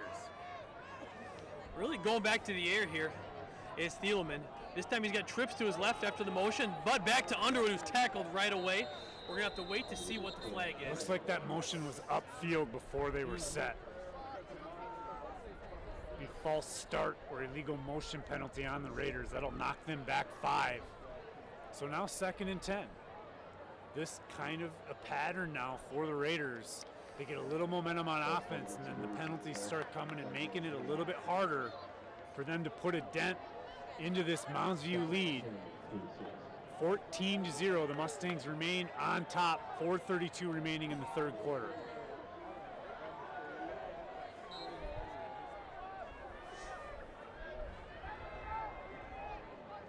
Snap, rolling to his right, Thielemann, looking to the flats, then gives it up, throws it away for an incompletion.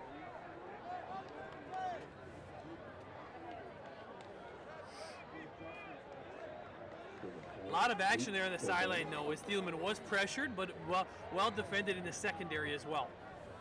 A few substitutions here for the Mustangs. Number 22, Jalen Lomax comes onto the field as Amin Mustafik comes off to take a break.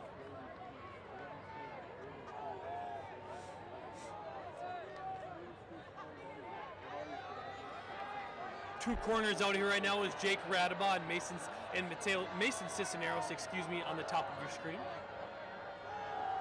Thielemann, 3-step drop, looking to the outside, got a man complete and turned upfield for a nice gain and a 1st down for the Raiders.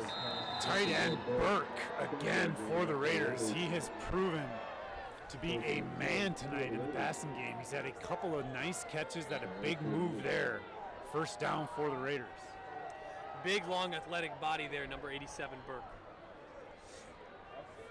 Another 1st down at 10. We have some movement here, a nice little drive the Raiders are putting together. We have 4:04 and counting left in the 3rd quarter. Mounds View 14, Cretin Derham Hall 0. Back under center now to go the Raiders. And Underwood gets it hit right away in the backfield. Jalen Lomax as he flies through the line, assisted by Cole Sandahl. 3 seconds, 13 and 45.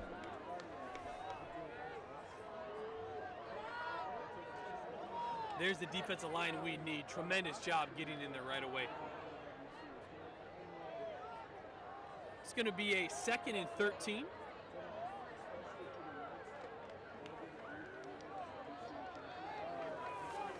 Now the Raiders go back to the shotgun. Burke, the lone tight end on the bottom, twins up top. As they roll, they run a few flood routes, got a man deep. Oh, almost intercepted by the Mustangs. Tommy Wolt flying in from the safety position to knock it down and break it up. That was fantastic coverage. He showed late. Gotta love the effort right there, just not giving up on the play. And there's I just been so impressed with the perimeter of Mounds View's defense. The secondary has been unreal this year, swarming towards the ball consistently. It's not even something you should even think about, it just happens. And it's been absolutely tremendous to watch all season long. Here's a 3rd and 13. The Raiders in some trouble here. Close to midfield. They're going to go back to shotgun. Thielemann looking downfield. A lot of time. Now rolling to his left. He's going to have to tuck it down and run. 5-10. Leaps, falls forward. We're going to wait for the spot. He's going to be close to the 1st down marker here. I think he's going to be short. He is short, but I have to think they're going to go for it here. Clock's still ticking. They can't come in the 4th quarter with no points, or it's a really low chance they even consider coming back. And I still find it so unbelievable. The best offensive team we've seen all season long being held to 0 points through almost 3/4 of the game. Mounds View's defense, when we play really good teams, they show up. And I think the question of Mounds View right now is, can they show up against the teams that are not favored to win, or the teams are favored to win against? Like Stillwater, that was probably the worst defensive game we've seen all year from Mounds View, and that's probably one of the least talented teams we've seen all season. So we need to see that consistent effort, whether it's a great team or a terrible team. So or blueberry pancakes Yeah. along the sausage. Timeout here to think it over. Including the Minnesota Vikings helmet, autographed by Harrison Smith. Concert tickets, hotel stays, gift cards, So you and think more. 2:29 remaining in the third quarter, this is not a big play, but it's a pretty big play here. Mustangs have stopped the Raiders on a 4th and short earlier in the game. They have to be feeling good about this as another opportunity to show what their defense can do. If I'm Cretin Derham Hall, I'm putting the football in the hands of Underwood. Again, you see, they've gone away from the run. Also special shout out. Nothing on Absolutely. this drive for Underwood. It's, you know what, they go to it about 2 or 3 times, and then they completely pull back, and we haven't seen it again. Being a 4th and short here, they have the option of going to a pass or a run, even mixing in a play action, so they can go anywhere in the playbook here.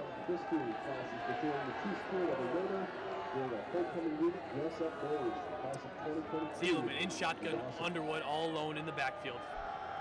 He drops back, they're going to look underneath, tip and knocked down, incomplete. Wow. Well defended there. As we have the Mustangs, we have number 21, Brendan Dunnigan, flying in there and tipping it to knock it down. Woo! So bringing the heat with Dunnigan. Dialing up the blitz is Mounds view. They've given the quarterback a lot of pressure this game, and you can tell it's really interrupted any momentum they would have. So that another turnover on downs for the Mustangs, and they again are in great field position to wind down the clock here in the third quarter. The Mustangs have another opportunity to get downfield and put it in the end zone.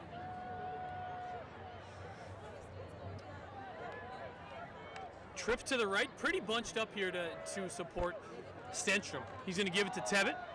Makes a nice cut, falling forward for about a 5-yard gain.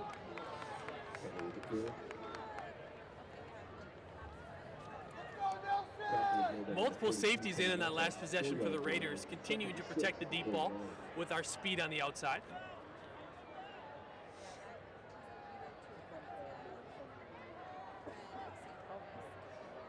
Mustangs looking to the sideline for the call.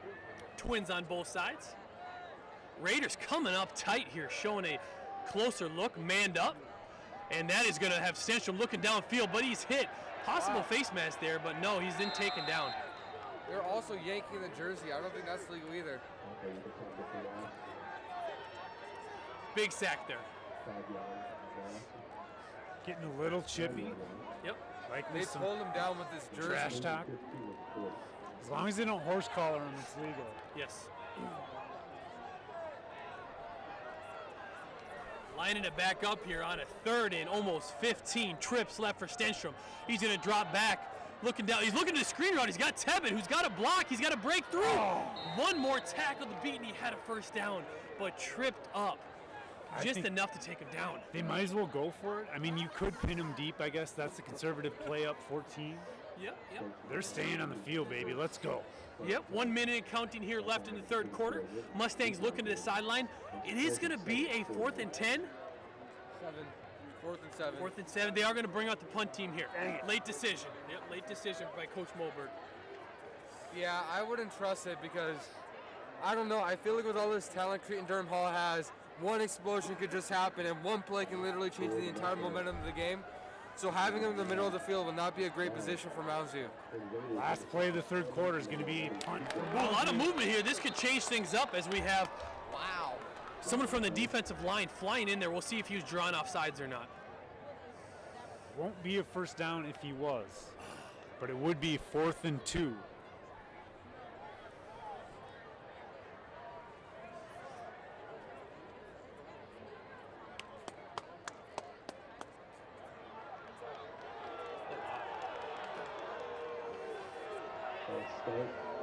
So a false start against the Mustangs. Not sure Now we would definitely not go for it. who that may have been on. Right, yeah, of course. 4th and 12 now.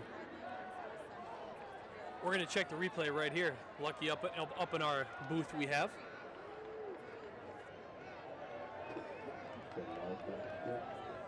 Oh, it was the center's head coming up. Yep, I think the center was just getting set, and the defensive line is who jumped. But Can't believe they called that. we're lucky enough to have that angle of a replay. But we're going to have a 4th and 12. The punt is up. Oh, a nice spiral punt, a booming punt into the back to the 20. Fair caught on the run by Holloman. Really a little bit shaky in the catch, but fair caught it. It's going to be on their own 19-yard line. CDH will take over first and 10 at their own 20. I will say, when it comes to field position, Mounds has dominated this game. Remember, in the first half, they stuck Cretin Derham Hall deep. They ended up having to punt deep in their own end zone. And now this time, they tip the field position again in their own to their advantage. Cretin going to take over here first and 10 from the 19-yard line, 13 seconds to go in the third quarter. Thielman going to the pass. He's going to have to go on the move. He tucks it down, hit and taken down in the backfield. Absolutely. What a hit!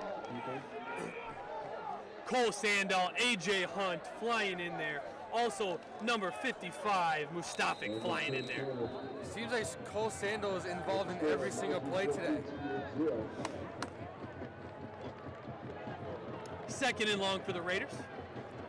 That'll do it for the third quarter. Mustangs maintain a 14-0 lead. We've got 12 minutes remaining in the game. It's going to be a 2nd and 9 for the Cretin Derham Hall Raiders.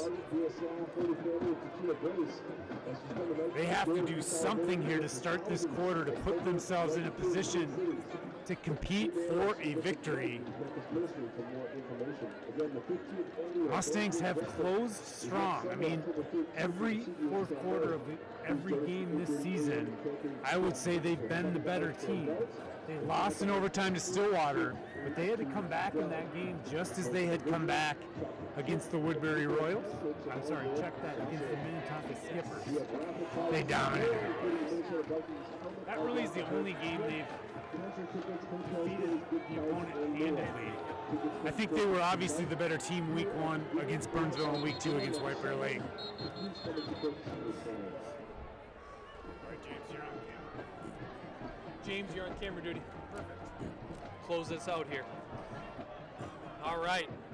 Fourth quarter on our way as we're just getting reset here. Hopefully you've been able to have a clear quality broadcast here as we are getting close to a Mustang win. Thielman on the run here for the Raiders. He's got some room. Cuts back again. A spin move, then taken down for a first down. Tommy Wolt and Nate Rewald on the tackle. I think camera duty for me is bad luck. Are you guys sure you want me to do the camera? Absolutely. I'm feeling a big Mustang win tonight.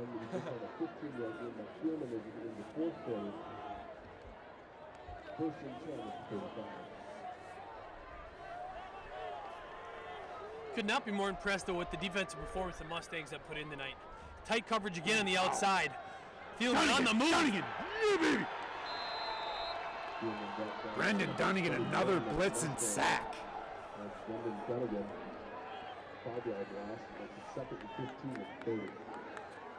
Thanks to all who donated to the CDH court drive this week. It was a big success. 2nd and 15 from the 30-yard line. Clock is moving and in the favor of the Mustangs here. 11 minutes and counting.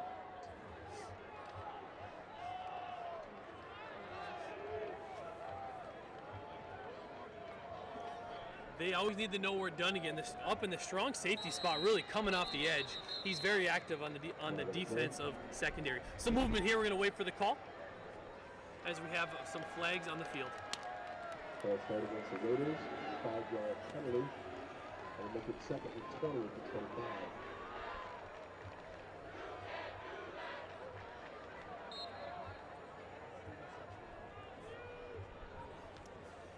False start there for the Raiders. This is going to be a 2nd and extra long here for the Raiders as they come out in shotgun, twins to the right. Underwood in the backfield, and some motion. Another blitz off the edge for Sandoval. It's going to go to the other side, though, and be complete up to the first down marker. And that's going to be a 22-yard gain again for Burke, the tight end, number 87 for Cretin Derham Hall. He continues to wear out this Mustang defense. That caught versus Nate Rewald, who's struggling against the big tight end. Who wouldn't be? That kid is super talented. Yeah, Burke's doing a tremendous job. He's quite the athlete. And what I love is that he can make a move after the catch. Coming back under center here are the Raiders. Looking to get to Underwood. Yes, he's got on the outside. It's the toss, and he's got some room taken down, but not after he picks up 6 or 7 yards.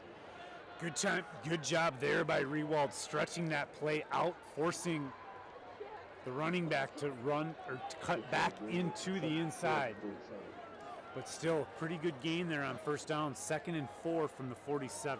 Yeah, and that's a great point there, Rob. All your cornerbacks on the outside, your job's to try to push them in, keep contained. Same thing with many times your outside backers, but then you have your inside linebackers feeding in and trying to push them out. Sandoval, another blitz off the left side now. And Dunnigan coming up, putting pressure on the quarterback. Going to be incomplete, intended for the tight end Clark. He looked open, but the pressure late from Dunnigan forced a faster throw than Cretin would have wanted. 3rd down and 4, again from the 47-yard line. You know, Raiders had some open receivers there, had some men downfield. Mustangs did put on enough pressure to cause the incompletion, but there were some threats downfield, including the big man Burke again.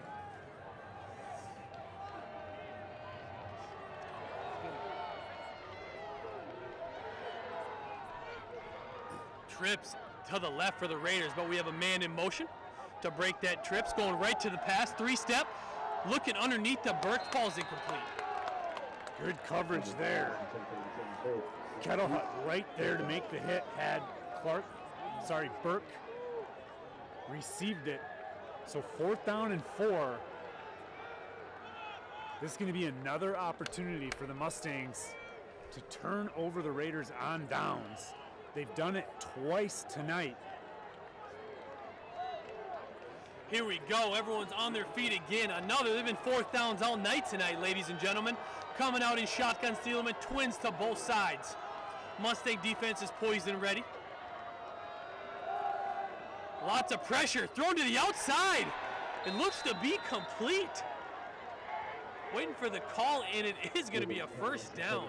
That was great coverage by Cisneros. He was all over it. So the Raiders lucky on that reception right along the line, or the sideline. Hard to believe he got a foot down. Yeah. Sometimes great offense beats great defense, and in that circumstance, that's definitely the case. I mean, just a great throw and a better catch. Yeah, I'll be checking the replay to see if there's feet on that there. It looked like it. Thielemann going back to the air, a lot of time. Secondary holding strong. A.J. Hunt putting on pressure. Sandoval flying in there, and then here comes the sack for the Mustangs. Okay. Ethan Elms putting pressure. Nate Rewald ends up cleaning it up. The Mustangs only sent 3 to start, but with all the scrambling, the linebackers ended up coming up. They make the play. A 2-yard loss. It'll be 2nd and 12 from the 42. Drew Lindgren also adding to the pile, getting some action there. He's doing a great job. The man who also comes in to play some tight end on the offensive side. 2nd and long here. Thielemann going to the air. Radabon, good coverage on the outside. Ball knocked down. I believe Mustafik was in there, number 55. You can kind of tell how irritated this offense looks. I mean, they've had nothing going on. So many tip passes, constant pressure on the quarterback. Mounds has not allowed any opportunity for Cretin Derham Hall to get any big plays, and you can just tell that's getting to them a little bit as the game approaches the end. So 3rd down and 12 from the 42 for the Raiders. They come out in empty. Yeah, this is once again probably go for it territory. They're going to look to pick up at least half it. Down the field, he's got Chris Walsh to the 10, 5, touchdown. I jinxed that. Raiders. I apologize, guys. I apologize. That was my fault. I jinxed it right there, so they had no momentum. And now the next play, they get a 40-yard touchdown, so that's my bad. We are going to check the number there. I believe this might have actually been number, it was number 21, Chris Walsh. Now I feel like on this next drive, Mounds just has to focus on controlling the clock with 7:50 left. Just going slow, consistent chunks. Get a 1st down every few plays. Just keep the clock rolling. Don't allow them to get another opportunity. Pretty good play call there. They split the cover 2 defense. Post route right down the middle. A perfect throw. Feel him into Walsh. Hits him in stride. No way Radabach can make that tackle. A lot of football ahead here. Wow, a lot of football Definitely. One play can change the entire momentum of the game. So it's up to Mounds to remain composed and just come up with another brilliant drive, which they've had a couple of earlier today.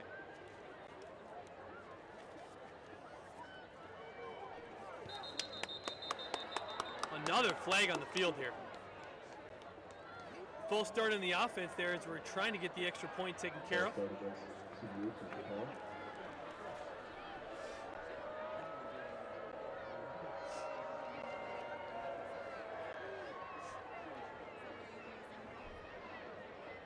Resetting here for one more extra point. Gosh, how many opportunities is this team going to have?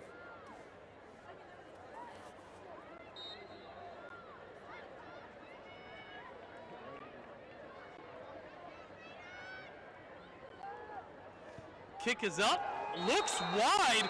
The kick is no good. A big extra point missed after the penalty for the Raiders. That could come up big down to at the end of the fourth quarter. Really, just at the penalties, he had multiple retries and just could not execute on it. Of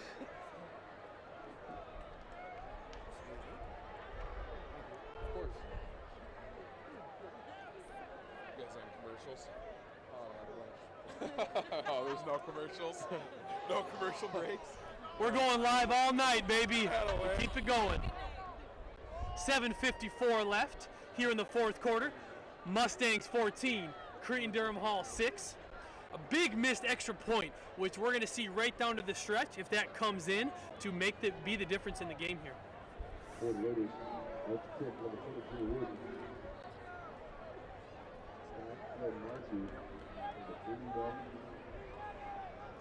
If you are tuning into the game, we appreciate all your viewers down the stretch. Send this out to your family and friends that want to see the end of this fourth quarter. I think we're going to have a great finish ahead. So post this game out and send it out to anyone who's not able to make it out on this chilly night tonight.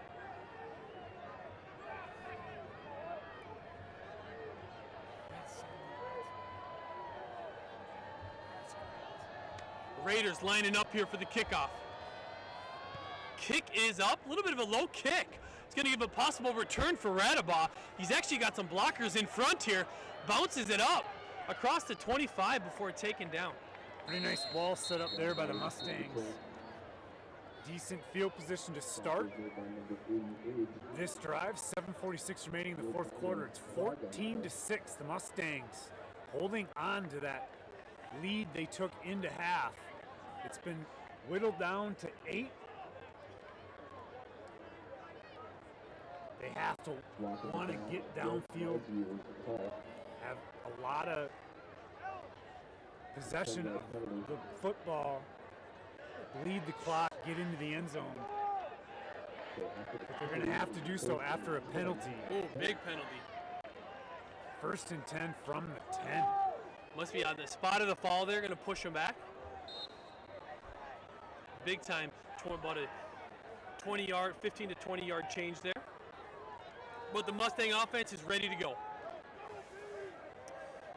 I could see Brian Tebbett get involved here once again to keep that clock moving, but you got to keep attacking. You got to keep getting first downs and trying to put points on the board.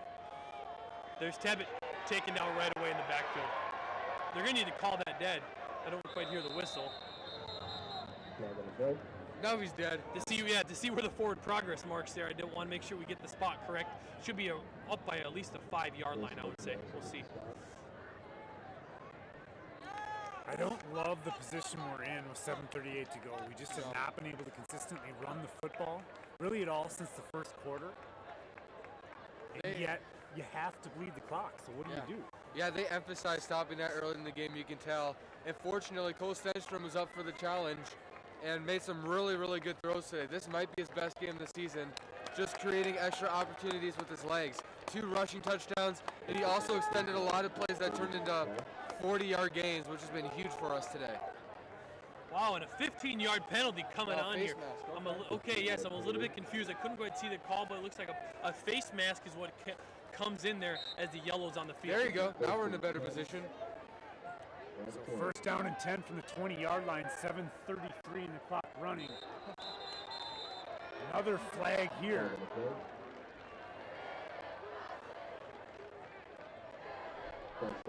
False start against the Mustangs. They go in motion. So just like that, it's back to a much more difficult proposition for the Mustangs. First and 15 from the 15. Quite the drive so far. Not much movement for you viewers at home, but I think we're about to kick it in gear here as we go trips left. First and 15. Hopefully no more flags on the field this drive. Hopefully. Brian Tebbett goes to the empty side. Hit around the line of scrimmage there for a short gain. But the clock should be moving now. 7-10 and counting here in the fourth quarter. Mounds View 14, Cretin Derham Hall 6. Taylor checks in for Lomax. So 4 wide receivers set coming here for the Mustangs. They're going to have Raber, Lar, and Hoytia to Stenstrom's left. Looks like Mason Dean will be the single wide receiver to Stenstrom's right. And we got Mason Dean on the post route. Ooh! That could have been terrible for Mounds View. Just about puts it on the hands, but it falls incomplete. He was open. He was open. That was a rocket thrown by Little Central. strong, just a little strong, a little far. That could have been a huge play. Another flag on the field, though, here.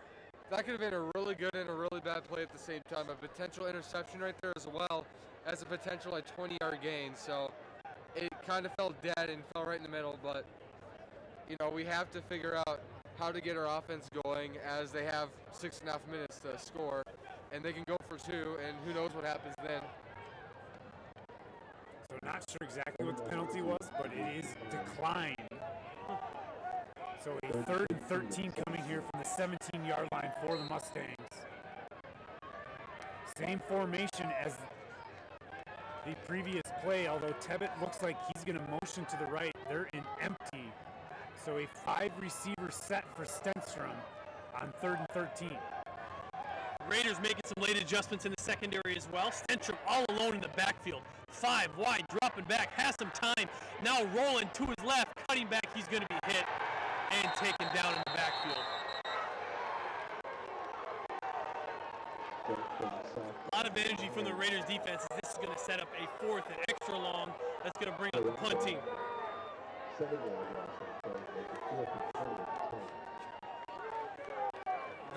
The bench on Mounds View is trying to create some. They're trying to ignite the rest of the team right now. The team seems pretty dead, they're saying. So they're trying to create some energy as momentum is being created by Cretin Derham Hall. Big punt here as well. As field position is going to be a big piece. Raiders run a player onto the field late as the kick is up. Pretty nice punt. We'll see it is caught by Holloman. Drop, which is going to cause a no return, and we know he's an electrifying runner. So because he was so excited to get out there in space and run, big break there for the Mustangs as it's basically just downed right there as a fair catch. But they are in Mustang territory. We have 5:50 left here in the fourth quarter. 14-6, Mounds View with the lead, and the Raiders are going to have it at about the 43-yard line. Plenty of football to go here. I know you're tuning in to the Minnesota Twins game versus the New York Yankees. We've been told not to bring too many spoiler alerts your way, so we'll hold off on that, or at least give you a heads up if we give a score update.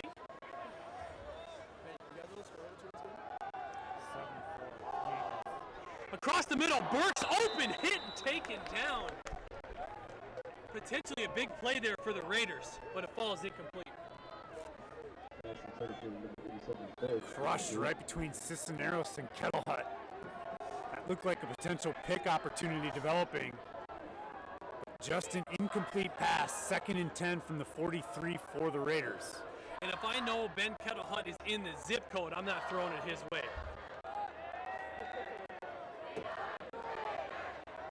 Big 2nd down and 10 here. Trips left for the Raiders, still spreading it out. Really going away from Underwood, who hasn't had a touch in a while. Oh, they got a man open downfield. Caught for a 1st down and more. Sandoval kind of in no man's land. Out in the flat, he decides to come up as he sees the quarterback rolling out, but then just an easy flip over Sandoval's head.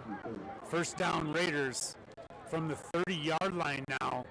They're in business here, 5:39 to go. They're down 8.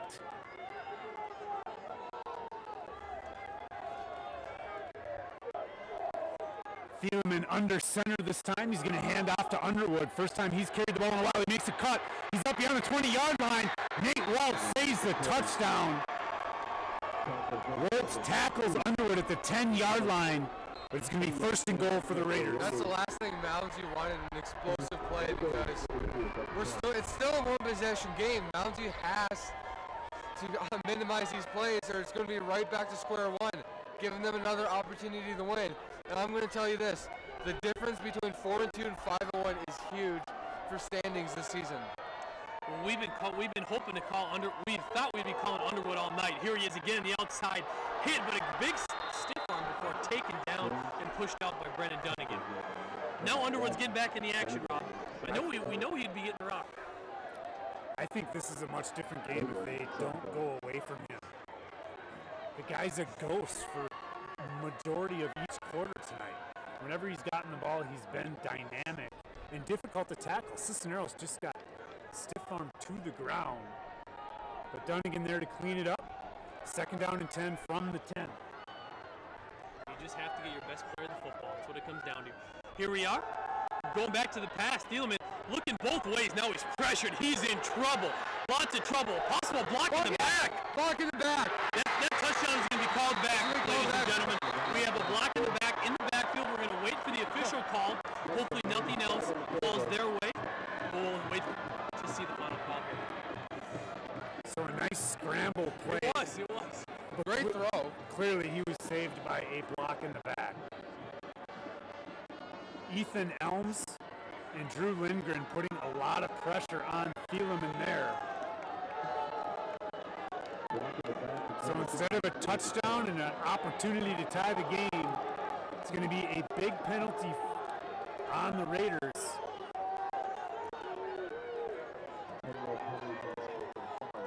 They'll move all the way back to the 35-yard line. It'll be second and 35, second and goal from the 35, Taylor. Wow. Unbelievable change of events right there. Spread it back out are the Raiders. They're going to have to go to the air. I can see them try to get Underwood in space here. Oh, hitting the backfield. Dunnigan again. And that's going to be a sack for the Mustangs. They cannot contain Brendan Dunnigan. I don't know what they put in the scheme this week, but he's been coming from all sides and making an impact. It literally went from a touchdown play to 3rd and 45. That was the difference right there in 2 plays. Dunnigan's got to have 3 sacks tonight. Oh, yeah, absolutely. He's flying around. And now to add to your comment from the last play, we're now at It's 3rd and goal from the 3rd 45. and goal from the 45 here for the Raiders. Thanks for clarifying that. Can't get a first down. Just another sloppy drive here for the Raiders. And a wild snap, and he's pressured again. He's going to have to throw it up here soon. He's got a couple men downfield taking a shot. Oh, then almost intercepted there. Nate Rewald. Yeah, Nate Rewald, number 34. I'm just saying, they missed another block in the back right there. It could have been 3rd and 60 if they saw that call. That would have been really, really amusing. This is an absolute microcosm of the night on offense for Cretin Derham Hall. They look so dynamic, and then they just fall apart in these series. This is their lowest scoring game of the year right now. I wish they went for it. So a punt coming here from the Raiders. Really high short punt. Takes a Mounds View bounce. It's going to be down at about the 34-yard line. So the Mustangs are going to take over 1st and 10, just 3:46 remaining here.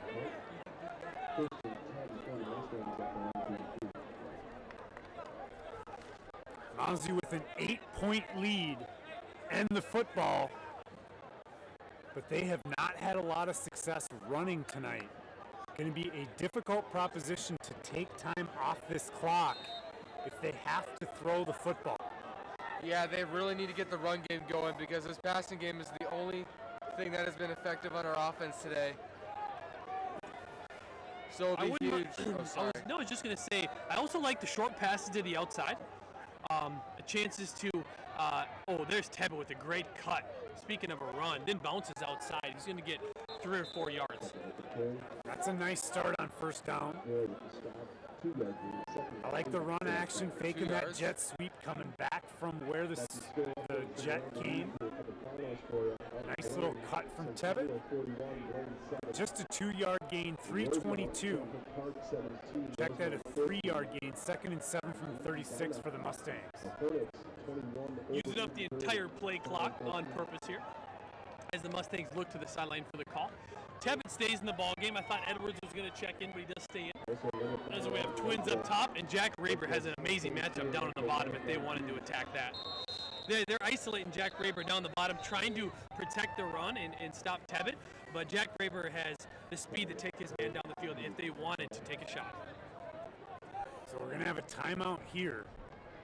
2:57 remaining in the game. 3rd and 8 from the 35-yard line. Looks like Lomax is checking out for the Mustangs. This probably going to be a pass.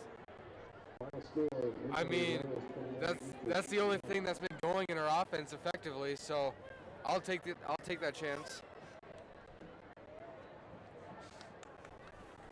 Could throw a screen. Yeah. Could bunch trips again and throw that nifty little out route where it looks like Hoitia comes inside, pivots open out to the sideline. Has been wide open a couple different times tonight. Easy throw and catch. I also like Hoitia on a short hitch stick route. His slant route has been there tonight. Depending on what they're going to show us in the secondary, I don't know if they're going to come up with some tight bump and run coverage again, or if they're going to give us some space. That will definitely play that out. Pretty tight on the outside on Raber this time, but they add in a few safeties for support here as they know we're going to throw. It is intercepted by the Raiders. Then taken down. Thrown into some bunch coverage there as we're looking for I saw the receiver wide open. He just missed him. Threw it into double coverage. I mean, that was not the best option right there. See, it wasn't double coverage. There was 2 guys. The routes were too close together. Okay. So it looked like the interception happened because Hoitia ran his route right into, was that Raber on this side? I wasn't sure if he lined up. And they're both there. Nonetheless, not a great decision for the quarterback. It's rather shocking because we were talking about how he's been like super clutch in the fourth quarter all season, making big plays left and right when it truly mattered.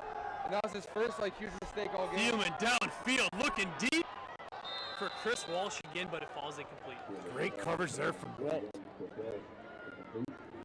Yep, it was a smash route out in the corner, a flag route as you call it, where we have the outside receiver ran about an 8-yard hitch. The inside receiver tried to run a corner route to the sideline. The corner made a nice read. He didn't jump up on the hitch. He just stayed back in that deep third and made the interception.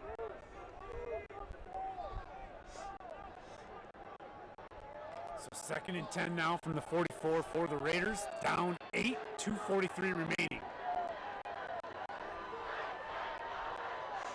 Yeah, big second down here. Underneath, there's Underwood for the catch. He's going to be short at the first. We're going to wait for the spot here. But I think they're going to have to face the 3rd down. With the clock moving as well. Just 2 timeouts remaining for the Raiders. You see Underwood, their leading receiver, as well as their leading rusher. He's come alive here in the 4th quarter as Cretin Derham threatening here. Down 8 with 2:16.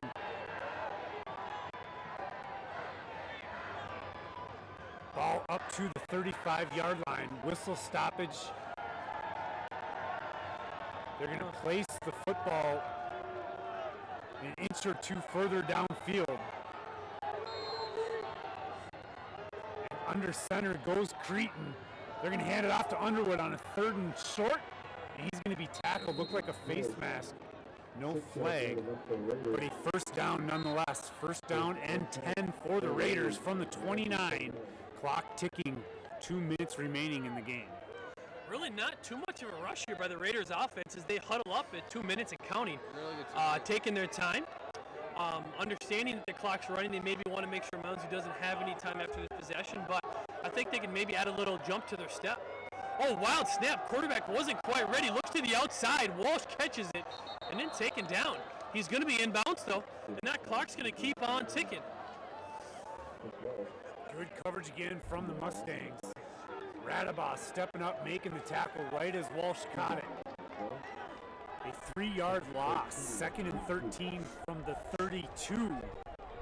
1:22 and counting. The clock becoming more and more an ally of the Mustangs as we get closer here to the end. Sandoval, a blitz, sacked! A flag down. Not sure what the call will be. But yeah, Sandoval and Tebbett both blitz to tackle the Cretin Derham Hall quarterback well behind the line of scrimmage. We'll see what the penalty is. It's going to be legal motion against the Raiders. That is declined. Sack will stand.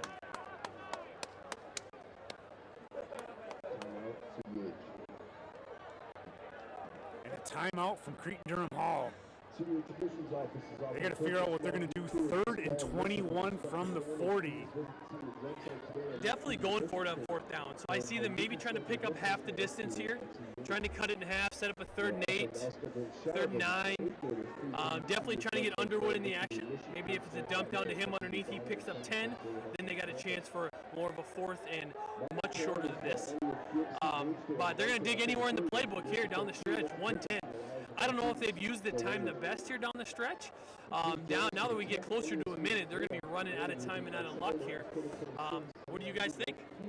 You know, with 2 minutes to go, they were slow playing a little bit. Cretin was. But you also don't want to score too early. Yeah, it's true. The irony is, like, they now need to speed it up because, again, they find themselves so far behind the sticks. 3rd and 21. With 1 minute left. Just 2 receivers out wide here. Want that extra protection. A lot of pressure in the backfield by the Mustangs. A.J. Hunt tricked the ball. Way back. Wow. Set up a 4th and a mile here for the Raiders. Our defensive line has been playing absolutely out of their mind today. I swear, man, this quarterback should be sore tomorrow. A 16-yard sack. Okay, so another 4th and 35, like it's no big deal. I swear we've had like 6 of those today. We have. No, absolutely. They're constantly behind the sticks. I mean, that's why they only have 6 points. And the 6 points they do have came on the single big play they got all night. 3 safeties, very, very deep for the Mustangs. They're awfully slow to start this play up.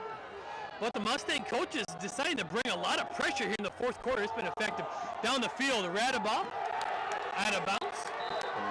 1st down, Mustangs with 16 seconds left. It looks like this is game. Trying to see if there's one timeout left or not for the Raiders. I can't see on the scoreboard. What would the purpose of it being? Why would it matter? They're out of timeouts. This should be it, ladies and gentlemen. Ball game. 5-1, baby. This a huge victory for the Mustangs. They're not just 5-1 on the season. They're winning on the road. Think about where they've gone. They've gone to Woodbury. They've gone to Minnetonka. They've gone to Cretin Derham Hall. They've left all 3 of those road games with a victory. And they will move to 5-1. That's going to seal the deal. A kneel down and a victory for the gang in green. 14-6. They're victorious tonight at the University of St. Thomas. They beat the Cretin Derham Hall Raiders on 2 first-half touchdowns. The first, a quarterback sneak from Cole Sandoval. Check that, from Cole Stenstrom. The second, a quarterback scramble from Cole Stenstrom. 14 points, enough to do it tonight for the Mustang offense because their defense was totally dominant, Taylor. Unbelievable. I could not be more impressed with how they came out fired up after last week's homecoming loss against Stillwater, showing that they are back on their feet with their head on straight, ready to finish this season and set themselves up for a great seed in the districts. So impressed with Brendan Dunnigan tonight. He dominated. He was an X factor, absolutely. They'll go back and watch the film and realize he's one of the reasons why Cretin Derham Hall only scored 6 points tonight. I still find it absolutely unbelievable that Cretin Derham Hall only scored 6 points tonight. That's just an under indication of how capable our defense is to shut down literally any team within the state. And if we keep this up, man, I can see us making a run in state. I just love what we see from this defense because our secondary showed great. They've had a lot of moments where they allow like 4 interceptions in a game, or you get sacked 5 times. Like, we can beat you in so many ways on the defensive end, and that's what's really carried our team this year. So the Mustangs have Eastridge next week. That will be a definite challenge. They closed the season against the Roseville Raiders. If you said 6-2 to start the year, you'd be very happy with that. I think they have a great opportunity to go 7-1. Just the upset victory from Stillwater, the only blemish on their record, especially if they can win next week against Eastridge. Roseville, down this year, not really going to show much in that final game of the season heading into the playoffs. That means this could be a great seed going into playoff football. You got to like the Mustangs' chances. For Taylor Swanson and James Adams, I'm Rob Reitz. Mustangs victorious again tonight. They are 5-1. Congratulations, coaches and kids. Heck of a season thus far. We'll see you next week versus Eastridge.